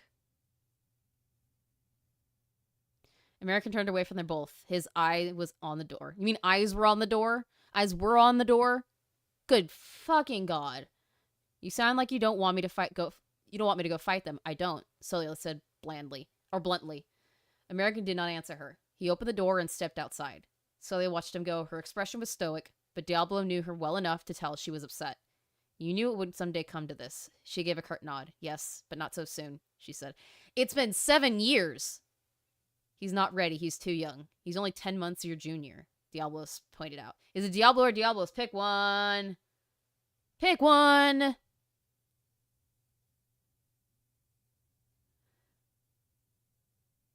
Diablos pointed out. Soliel's cheeks turned a light shade of pink. American's not the only dummy in the building, Minerva said loudly as she strut about on Diablo's desk, gashing holes in the wood with her talons. Soliel gave an icy look. He's so mature. I always think of him as being much younger than I. He's like a little brother to you, Minerva snickered. Snickered. Oh no. I'd only have time to donate. That's fine. Without me helping with the suffering. I write Smite better than this. I should write more. How is this gonna... I don't know. I don't know. Where am I? Where was I at? Soliel did not respond to this. Instead, she was staring forlornly at the door. I know what he's going through, she said quietly. But why can I not make him understand? Most people aren't like you, Soliel, Diablo said, as he placed a hand on her shoulder. A part of him is still grasping to understand that some people simply shouldn't be saved. Soliel did not respond to this either. Instead, she simply stared at the door in silence. The door in silence? No, the stream is going very badly. I am extremely, extremely pissed off, and I've been crashing out for over 20 minutes now. I want it to end, but I can't. I have to read another 300-something pages, and I'm dying on the inside. End my suffering. Hope you save your brain cells. I'm gonna play Minecraft. Don't lose your brain cells. That's not gonna happen. I've still have like 370 pages that I have to read. My brain cells are gonna be completely fucking dead by the end of the day. Diablo found American waiting for him in his office. He didn't say anything as he crossed the room and sat behind his desk. What do you think? American asked him immediately after he sat down. Why does Soliel think I can't do it? If I had to guess, Diablo tapped the cigar with his finger. She thinks you don't have strong enough conviction in what you intend to do. What? American glared at him. Of course I do. After everything I've done, When push came to shove, you faltered, Diablo said. You haven't learned to be your own man yet. When we warned you of the dangers of confronting the Ignis on, you were adamant that it was what you wanted to do. But it did not take much pressure from Soliel to get you to reconsider. You're saying I'm weak? I'm saying you're too indecisive, Diablo stressed. You need real conviction if you're going to stand up to your old girlfriend. American's eyes flashed. I'm going to destroy Sinistra, American snapped, his voice angry. Do you doubt I can do it? Diablo gave him a cold look. You still think of her as your friend, he said slowly. Don't you? American froze. That's what she was, he admitted, but I don't. On some level, you still care for her, Diablo said. Too much for someone who plans to kill her. American turned his head away. He didn't want to admit it, but it was true. It was difficult to think of Sinistra as anything other than the girl he had grown with. It almost felt like Sinistra the girl and Sinistra the Ignis Witch were two completely different people, because they probably are in some way.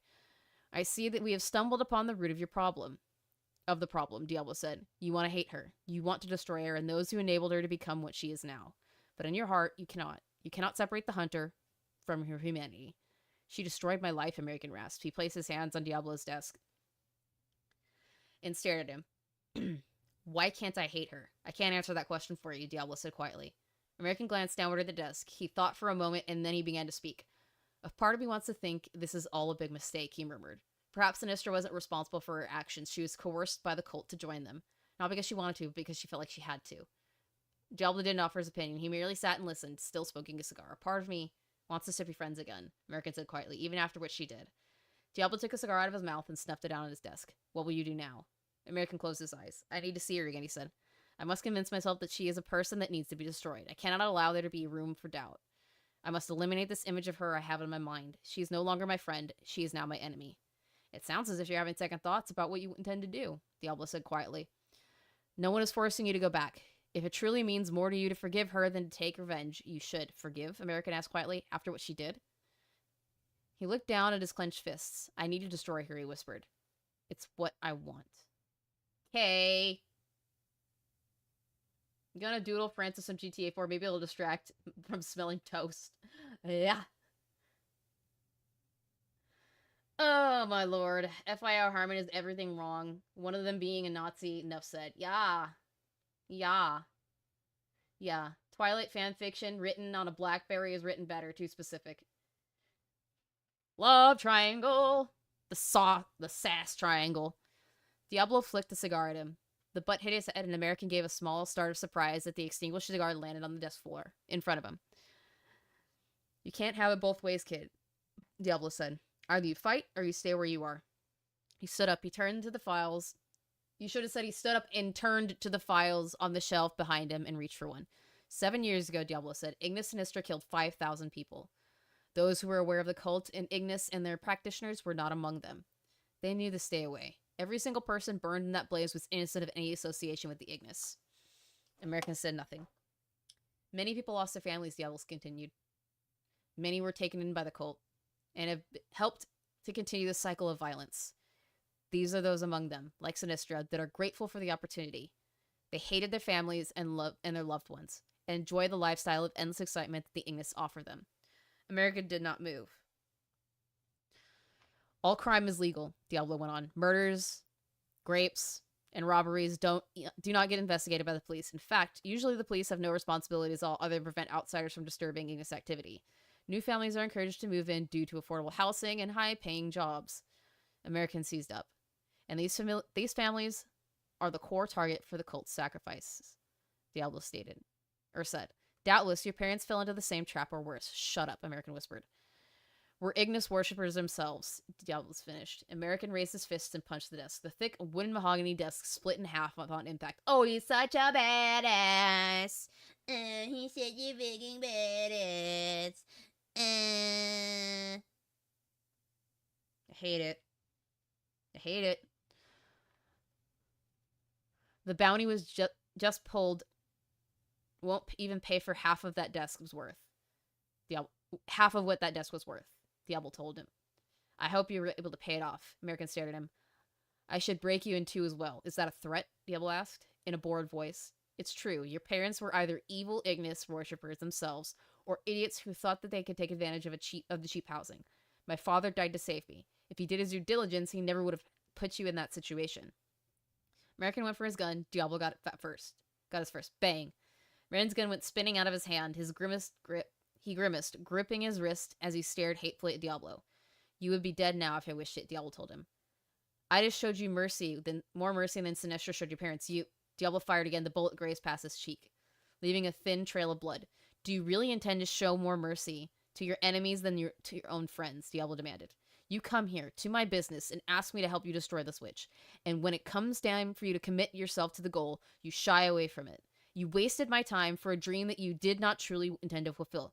Tell me truly, do you truly have the conviction to kill Sinistra? Can you say earnestly or honestly? Can you be honest with me? Why do you have to say truly like 5 different times in 3 different sentences? American straightened himself.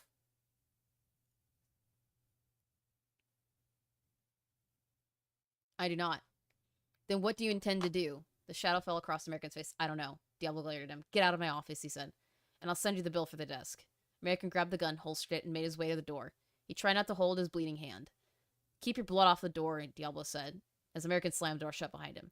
Soleil was standing out in the hallway. What happened, she asked. Nothing, American said shortly as he tried to push past her. Soleil cut him off and grabbed his wrist. She froze. He froze. The overwhelming power of Soleil always took him aback. Oh, you're such a bitch. That was nothing, she said, as she squeezed his arm tighter. What happened? American glanced downward. I'm not sure I'll be able to bring myself to kill Sinistra, he said, quietly, and Diablo got upset with me for it. Soleil pulled him closer and then released his wrist. They stood staring at each other face to face. Killing to him comes as natural as breathing, she said dismissively. You shouldn't listen to American. The fact that you still care about her is only human. But I don't want to feel this way, American told her. I want to stop her. Soleil glanced down. You're bleeding, she said immediately. She raised her free hand and a roll of bandages leapt out from her satchel and into her hand. It had wound itself and began to snake its way around American's arm. This is not better than Twilight. This is definitely not better than Twilight. This is not better than Twilight at all. Twilight is better than this. Hey, you don't need to... Shh, she said quietly. Don't move. She released her hand from his and stood there, staring at him as the bandage wrapped itself around its arm. She was using her magic to move the bandage about without touching it. American knew that Solio had a reputation for not being particularly good with magic, but he was surprised at how neatly the wrap moved around his fingers. Solio reached out a hand and tore off the end of the bandage. She did the finishing touches by hand. I hope that's all right, she said. American looked at her. There was a softness in her expression that he had never seen before. Solio. She looked at him. Her eyes were bright and brilliant, or a bright, brilliant blue. How do I kill another person? Her expression hardened. Witches aren't people. She spoke with such conviction that American was taken aback by it. That's right, he said slowly. She's not human anymore. You must kill her. Solio reminded him. It's what you want. It's what she deserves. I'm sure somehow, some way, you'll find a way and... Wait. Solio felt silent. I can't do it alone, Solio, American said quietly. She lowered her hand and stared at him rather intently. I want people to rise up and destroy the Ignis, American said. I want to bring together the group of people who will fight to liberate the city, and then build a new one in its place. Simply killing Sinistra won't be enough. The culture itself has to change. You said it yourself, didn't you? The people themselves need to want change. Solio looked at him rather intently. So you want to consider yourself a revolutionary, she said quietly. How very fitting, American Freeman. That is the gayest... That name is so fucking bad! Ah! She smiled at him. Yes, a shepherd that can lead the people to their own salvation. That is what the people need. Not someone who simply kills indiscriminately or seeks petty vengeance. The people need to save themselves, but they need a leader. They need inspiration, and I need you. Solio stopped. She stared at him, her breath hitched in her throat. Solio, American said quietly, you made me realize that I was going about this all wrong. I'm not an outsider to Ignis. I'm one of the people. And I need to do everything I can do for my own. And the most important thing I need to do before anything else is to start family. Ew!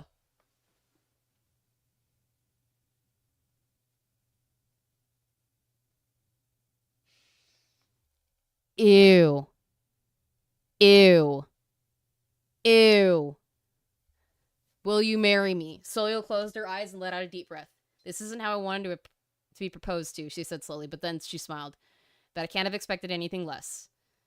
She held out her hands to him, and he clasped them tightly. They stared at each other. I don't care if it's 10 years, 20, or 50, American said quietly. I will make the Ignis a better place for our children, and I am yours. Gross! That is the worst love story I have ever seen put to print. Ever. Ever. Ever. There was no romantic... There was the most cold...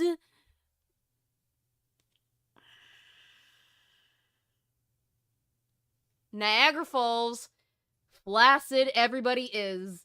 This is the... Is this what he thinks that romance is like? Motherfucker. I know how to propose better than this guy. And I did it drunk with a ring pop.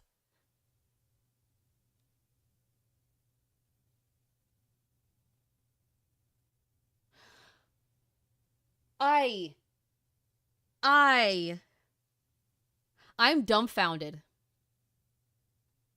I'm so dumbfounded. Yeah, censored, we actually found it. A worse love story than Twilight. This is what Harman thinks romance is. Chaos Raziel, you can internally scream all you want. I am externally screaming. I reiterate. I proposed drunk with a ring pop. That's Riz. That's romance. That's awesome. This?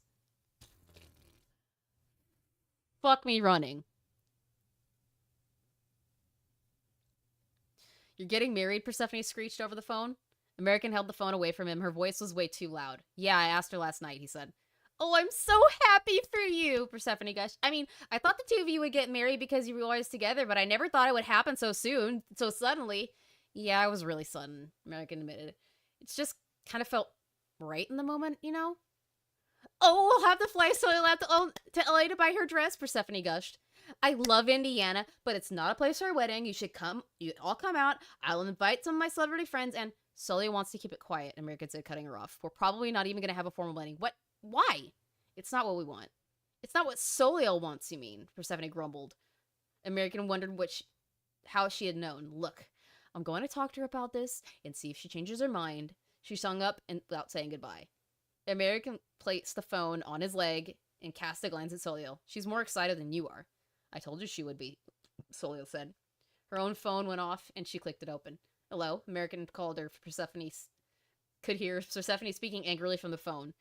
Soliel rolled her eyes at him and shook her head, and swooshing sound came from overhead. American looked up, Minerva flew in, carrying a bunch of flowers. For the bride, she said pompously, and threw them all onto Soliel's head in a messy heap. May your nest bear many eggs.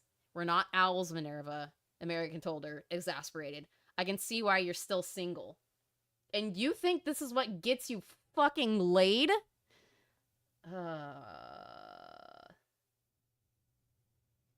I hate it here. I hate everything here.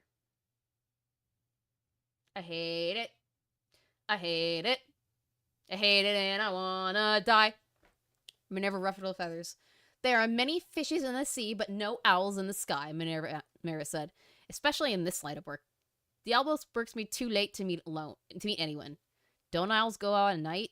American asked. Soliel shot him a rare smile as she answered Persephone's rapid-fire questions as quickly and simply as possible. No. No, we will have the ceremony in France after we deal with Ignis. Yes, he's been good to me. I'll tell you when I see you. What? She said intently. Or she listened intently, nodding along. She said. I see.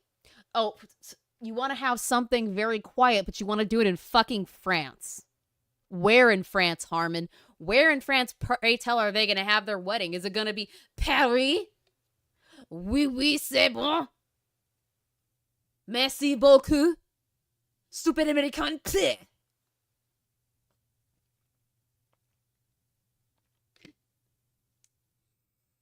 Oh my god. Why do I have a sneaking suspicion that a lot of this is going to be clipped out of context and be made into fucking memes?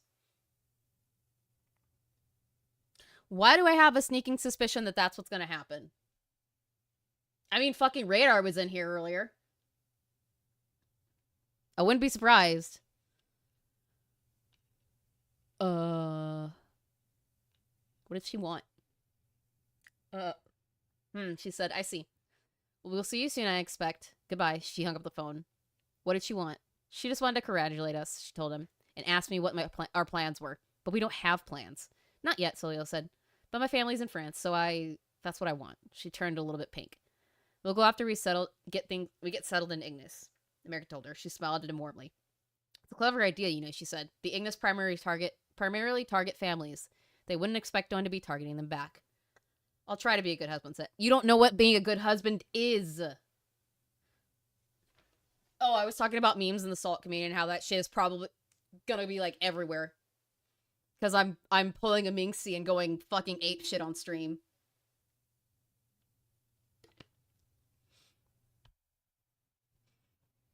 And yes, I am a fan of your Salt videos. It's funny.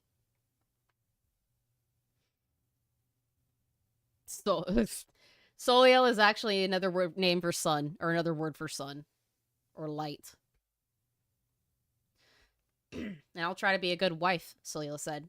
When are we leaving? Today, America said. I've already secured a home. Really? Soliel was surprised. I thought I would have to pay for it. Nah, it turns out my old house has been in touch since I left. We'll just live there. I see. Soliel seemed to be considering something. Is it nice? I thought so growing up, American said. I haven't been since I left. We'll have to make it ours, Soliel said, humming softly. How does 5 kids sound? People don't talk like this.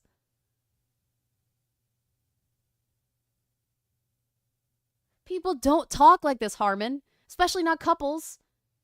That's not how they talk. But of course you wouldn't know that, because the only woman that'll get even close to you is a blow-up doll. Also, hi, NSNP.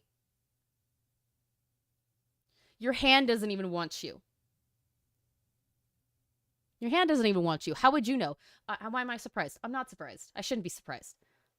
Just to start with, she reached for a pillow and threw it at him. Both of them were trying to hide their laughter. They went down to the workshop to check up on Gear's work. The old man was staring enraptured at his newest project. The gleaming car was put together by hand. Pure white in color, it glistened as if the sun were shining directly on it. Each individual part was handcrafted to never break or deteriorate. The engine was far more powerful than the standard, and a number of unique weapons were built into it for all manner of occasions. I call her Beatrice, the old man said gruffly, as American stepped forward to get a better look at it. Soil stood back and allowed the men to talk. It's gorgeous, American said. How much did it cost? Gear waved his hand dismissively. Next to nothing. I knew what I was doing. Gear gave him a glance. Are you leaving today? Yes, American said, nodding. As soon as you give me the keys. Gear flipped the keys over to him, and American held them up for Soleil to see. Ready for a drive? I'm autistic as fuck and even talk with my wife normally. Not even fictional characters. No, they don't. No, they don't. I would take the banter and pornography over this. I would take your pizza's here. Oh, but I don't have any money. I know how you can pay for it.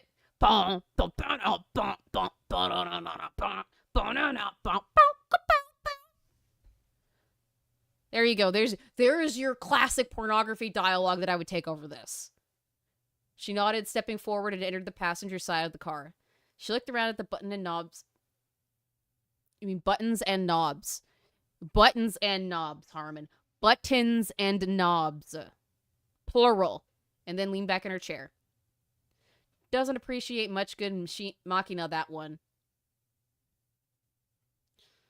Gear growled. Soleil was known for hardly ever using the things that he made for her. In fact, a fact that he took quite personally. She doesn't need it, American said. I do. So keep working on those weapons for me. Gear nodded. Take care of yourself, kid. You too. American walked around the side of the car, opened the door wide, and got in. Dante! The huge hellhound leapt forward, struggled a bit, getting the back door unlatched, but eventually crawled through the window and lay sprawled out on his side. He was so large that he took the entire backseat to it by himself. Soleil cast a look at him. He looks so comfortable, she said dryly. You don't? American said. You don't, American said. Do you not like the car? Not particularly, Soleil said. It's just a car like any other.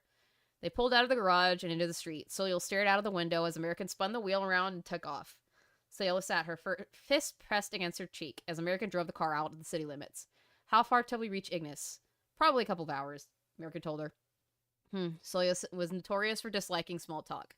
She would perk up once they start talking about work. Our first order of business should be to convert the house into a proper headquarters, American said.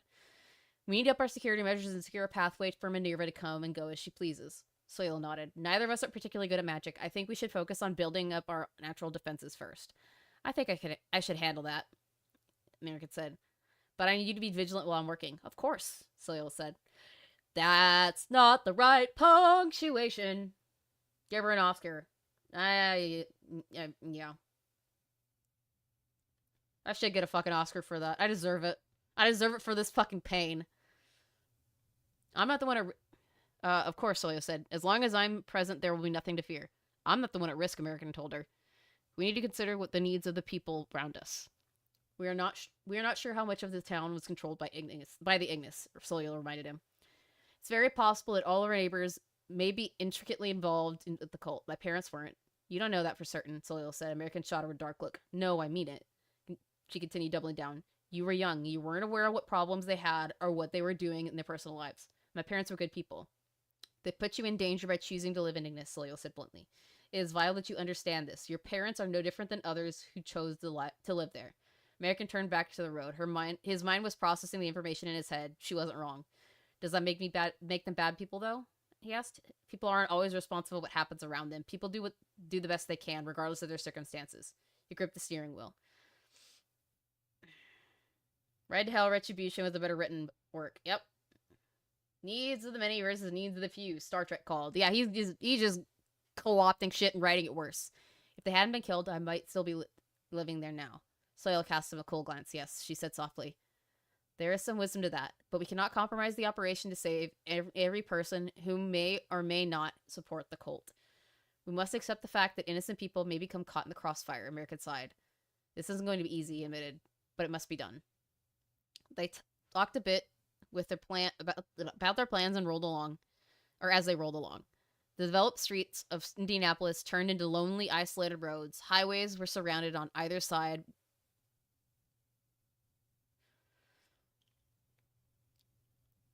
highways were surrounded on either side were surrounded by nothing but forests as they moved along.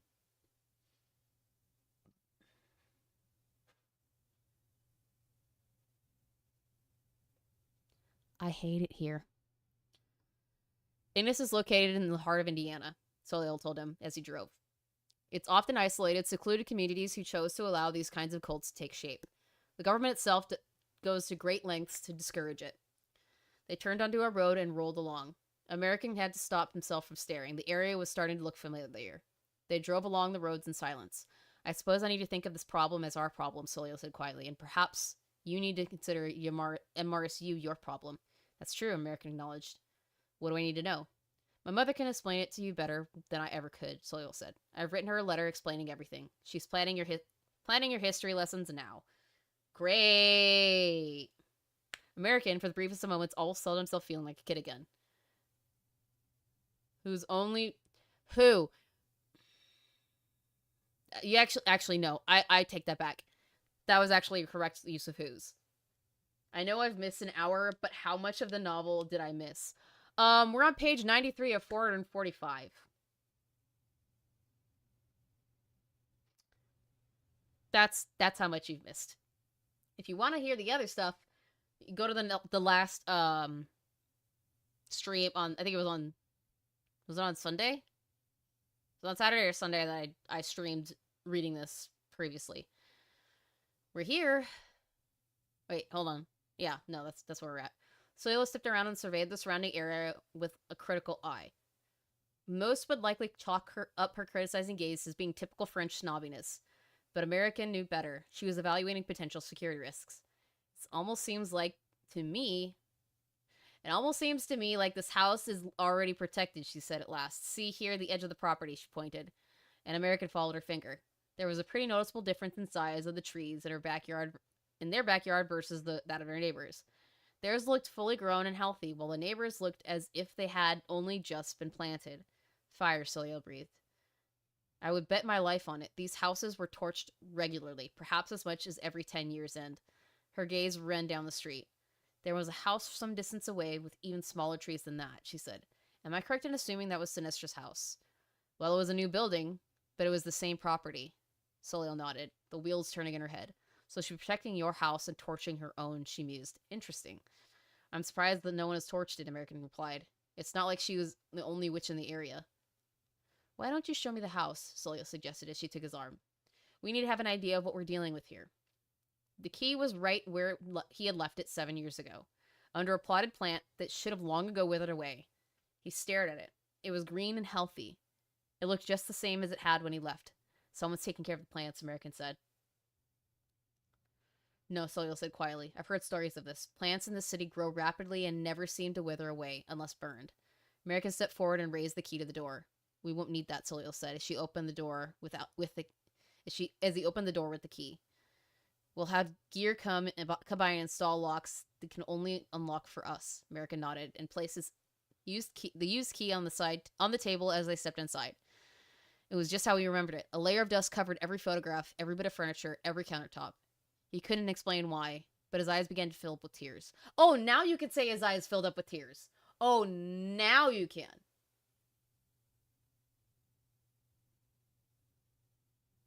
I already seen the VOD, hence the wall of text in Discord. Ah. Understood. Yeah, you've missed about 40 pages, maybe? The worst love story ever. If my memory serves me correctly, he said it was inspired by the downfall of Nick Rekieta. The American evil, the title is the use of freedom for selfish and destructive purposes. He thinks himself a fucking... He thinks himself a philosopher. He's not. He's fucking stupid. Never thought I'd hear Nick's name in 2025. Also, Jennifer McLovin, that is a really fucking good name. Love it. I will not comment on that. I try to avoid the sector as much as I possibly can. That is all I will say. Come now, Soliel said gently, tugging at his arm. We're going to make new memories here. Is that your weird way of saying Netflix and chill? Because if it is, fuck that. He rubbed his eyes embarrassed and led her into the kitchen. Everything was old and in disuse. American wasn't sure whether appliances like the refrigerator or the oven would work properly.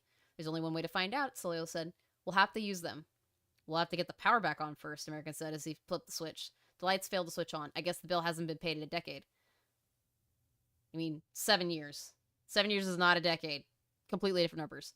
I doubt people here have to pay for the power, Solio says. There may be some other explanation. I'll take a look at it, American said. Solio was examining an old photograph. Solio? She handed him a photograph. Is this her? American looked at it. It was a photograph of him, his parents, and a scowling Sinistra. She was holding a soccer ball and looking away from the camera.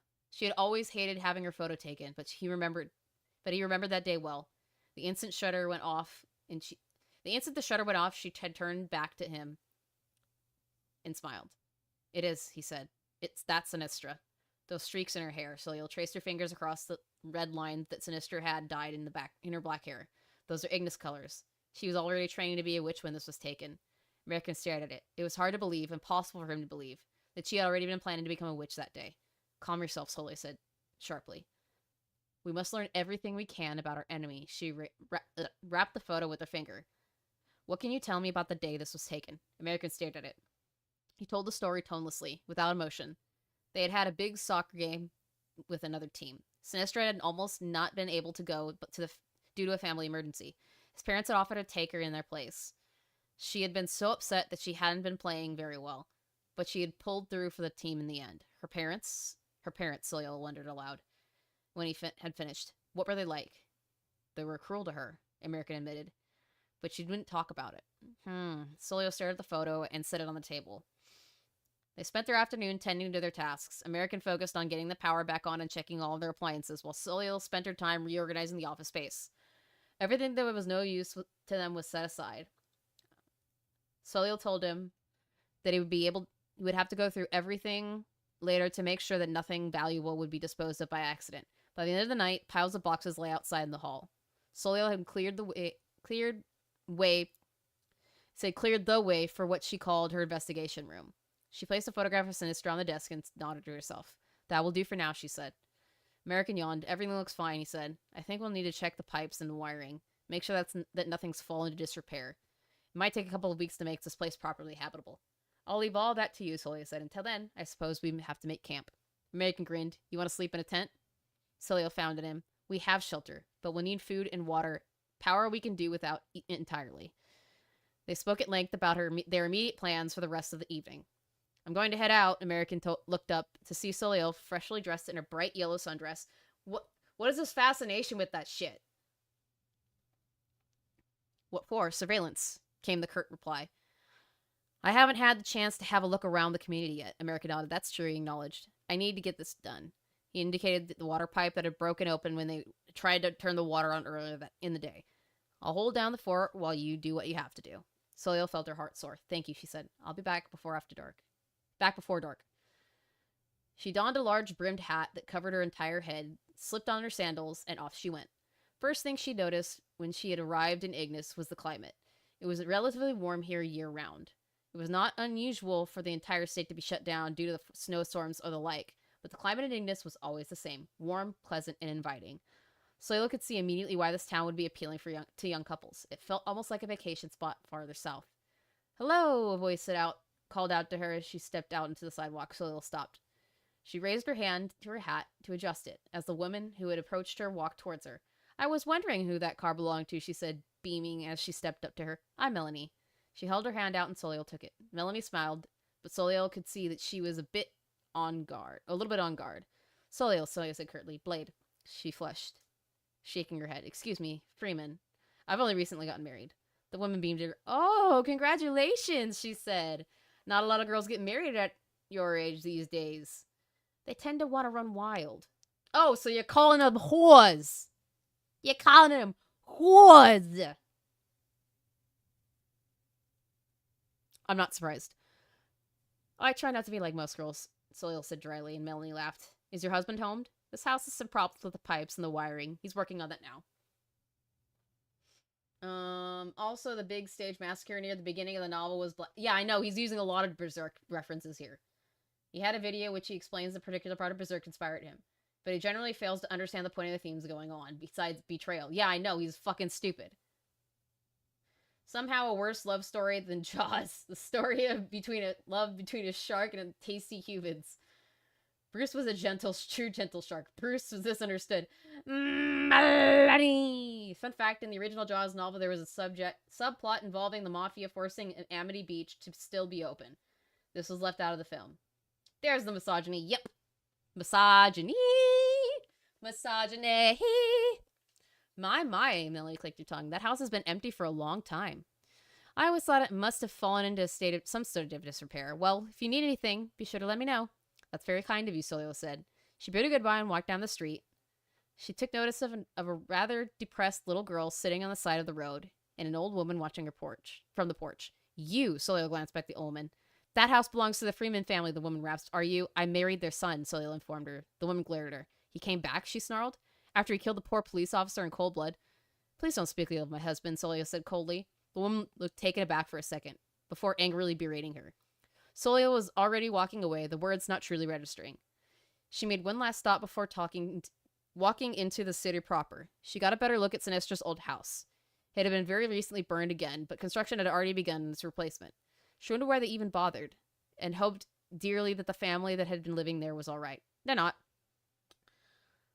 It was quite a long walk into the city, but Solio enjoyed it. She had been expecting the city to be a complete dump, but upon first observation, every house was nice and well kept.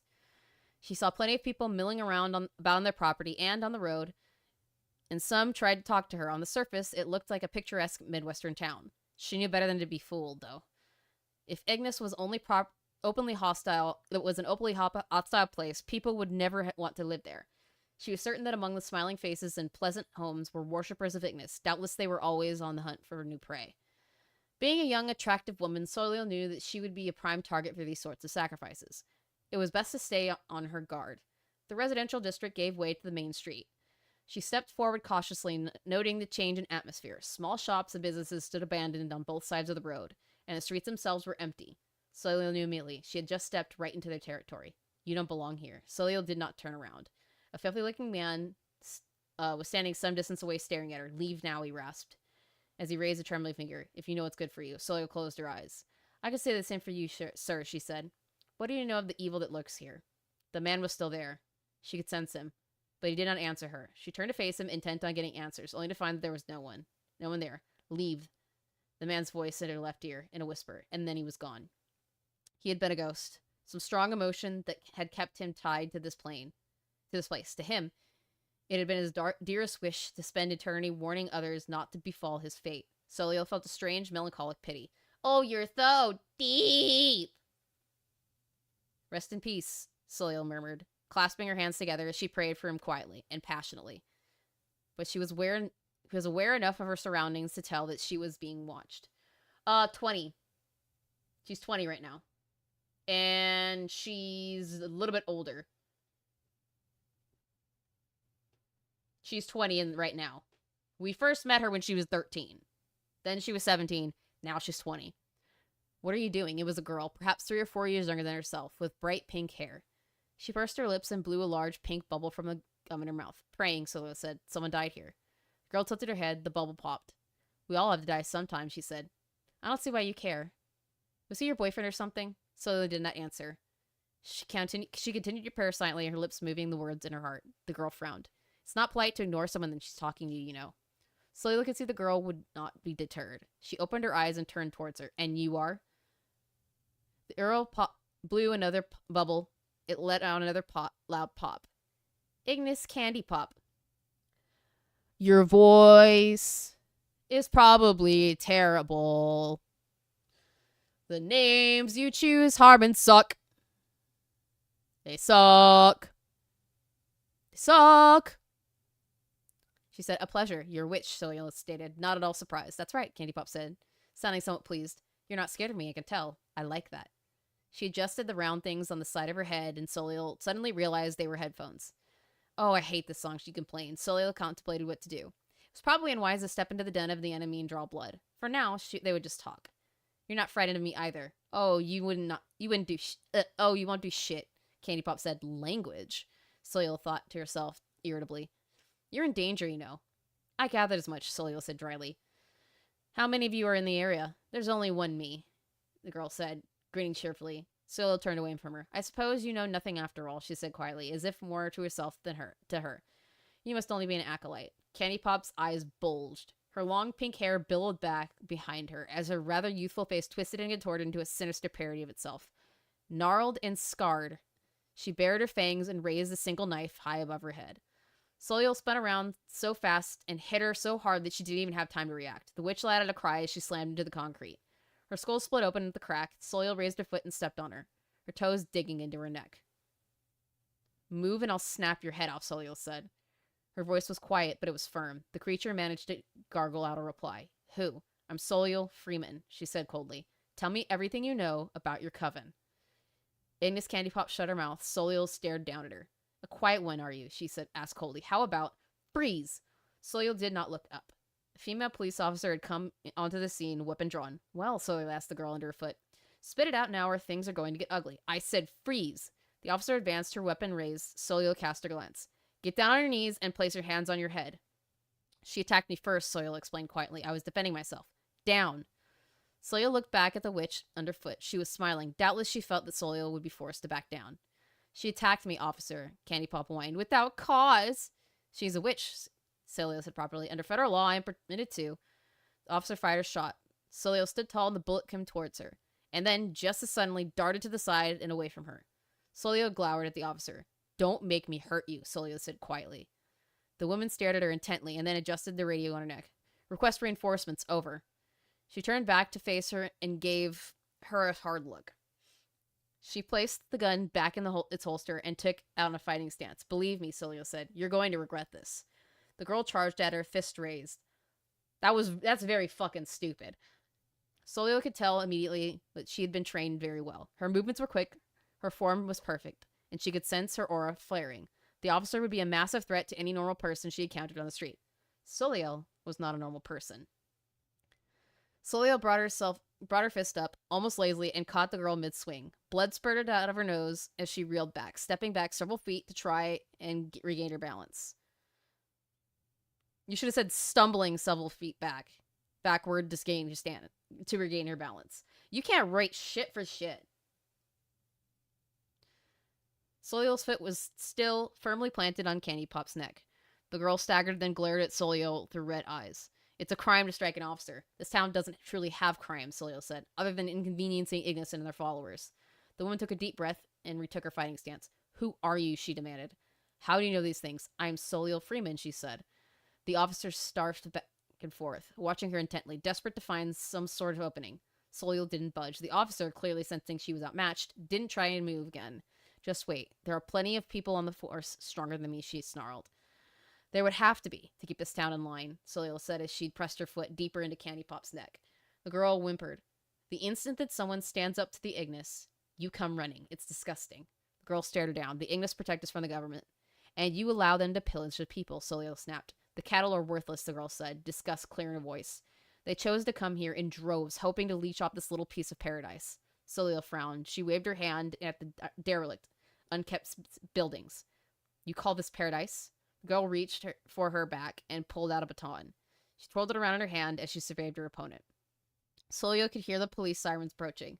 The average police response time was about 15 minutes. It would not be much longer until someone arrived on the scene. She was fairly confident that she could fight off anyone she'd come across, but then there was the cult to contend with. She had no choice. She released the girl. Candy Pop Ignis immediately scrambled to get away. She rolled over and ran on all fours to move away from her. I'm not done with you, Solio said to her, as she finally got to her feet, wheezing huge huffs of air. I will get what I need from you. I will get what I need out of you. It is Candy Pop turned almost white. No, you aren't, the officer said as she advanced. I'm bringing you in. Solio ignored her. She was already walking away. Freeze! Solio tipped her hat and kept walking. I said freeze! The girl charged forward, gun pointed forward. Solio did not turn around as the girl jammed the weapon in her head. Stop or else shoot. Solio didn't stop. The woman fired. Then it exploded in her hands. The officer screamed as the explosion tore her hand to pieces. She clutched her stump of a hand and fell to her knees as Solio kept walking. Why do I always gotta be right? Why? Why do I always gotta be right? Why did you pull a fucking Star Wars with the pig in the cop? Why? casualties of gaming with the $10. I gave him credit for doing something he wanted to. I'm officially taking that credit back. His attitude towards women is late in life virgin behavior. Here's 10 for your suffering. Thank you very much for the 10. I greatly appreciate it. And I'm almost done. We're 106 pages in, and I need to go the fuck to bed. She got about, screamed as her hand tore into pieces. She clutched her stump of a hand and fell to her knees as Soil kept walking. She got about 10 paces away before she glanced back, stopping in place. A fair warning to my enemy. Soil said, I'm not alone. The girl went completely white. Candy Pop stared, her mouth wide open. Solio turned back around, bent her head, and walked away, the sirens converging onto the spot, and the cops raced out. By the time they had to handle the situation, Solio was long gone. And I'm fucking done with the stuff. I'm done. I'm tired. I hate my life. I'm going to bed. Good night, guys. We'll see if I have to do more of this on Thursday, or if I play games. But until then,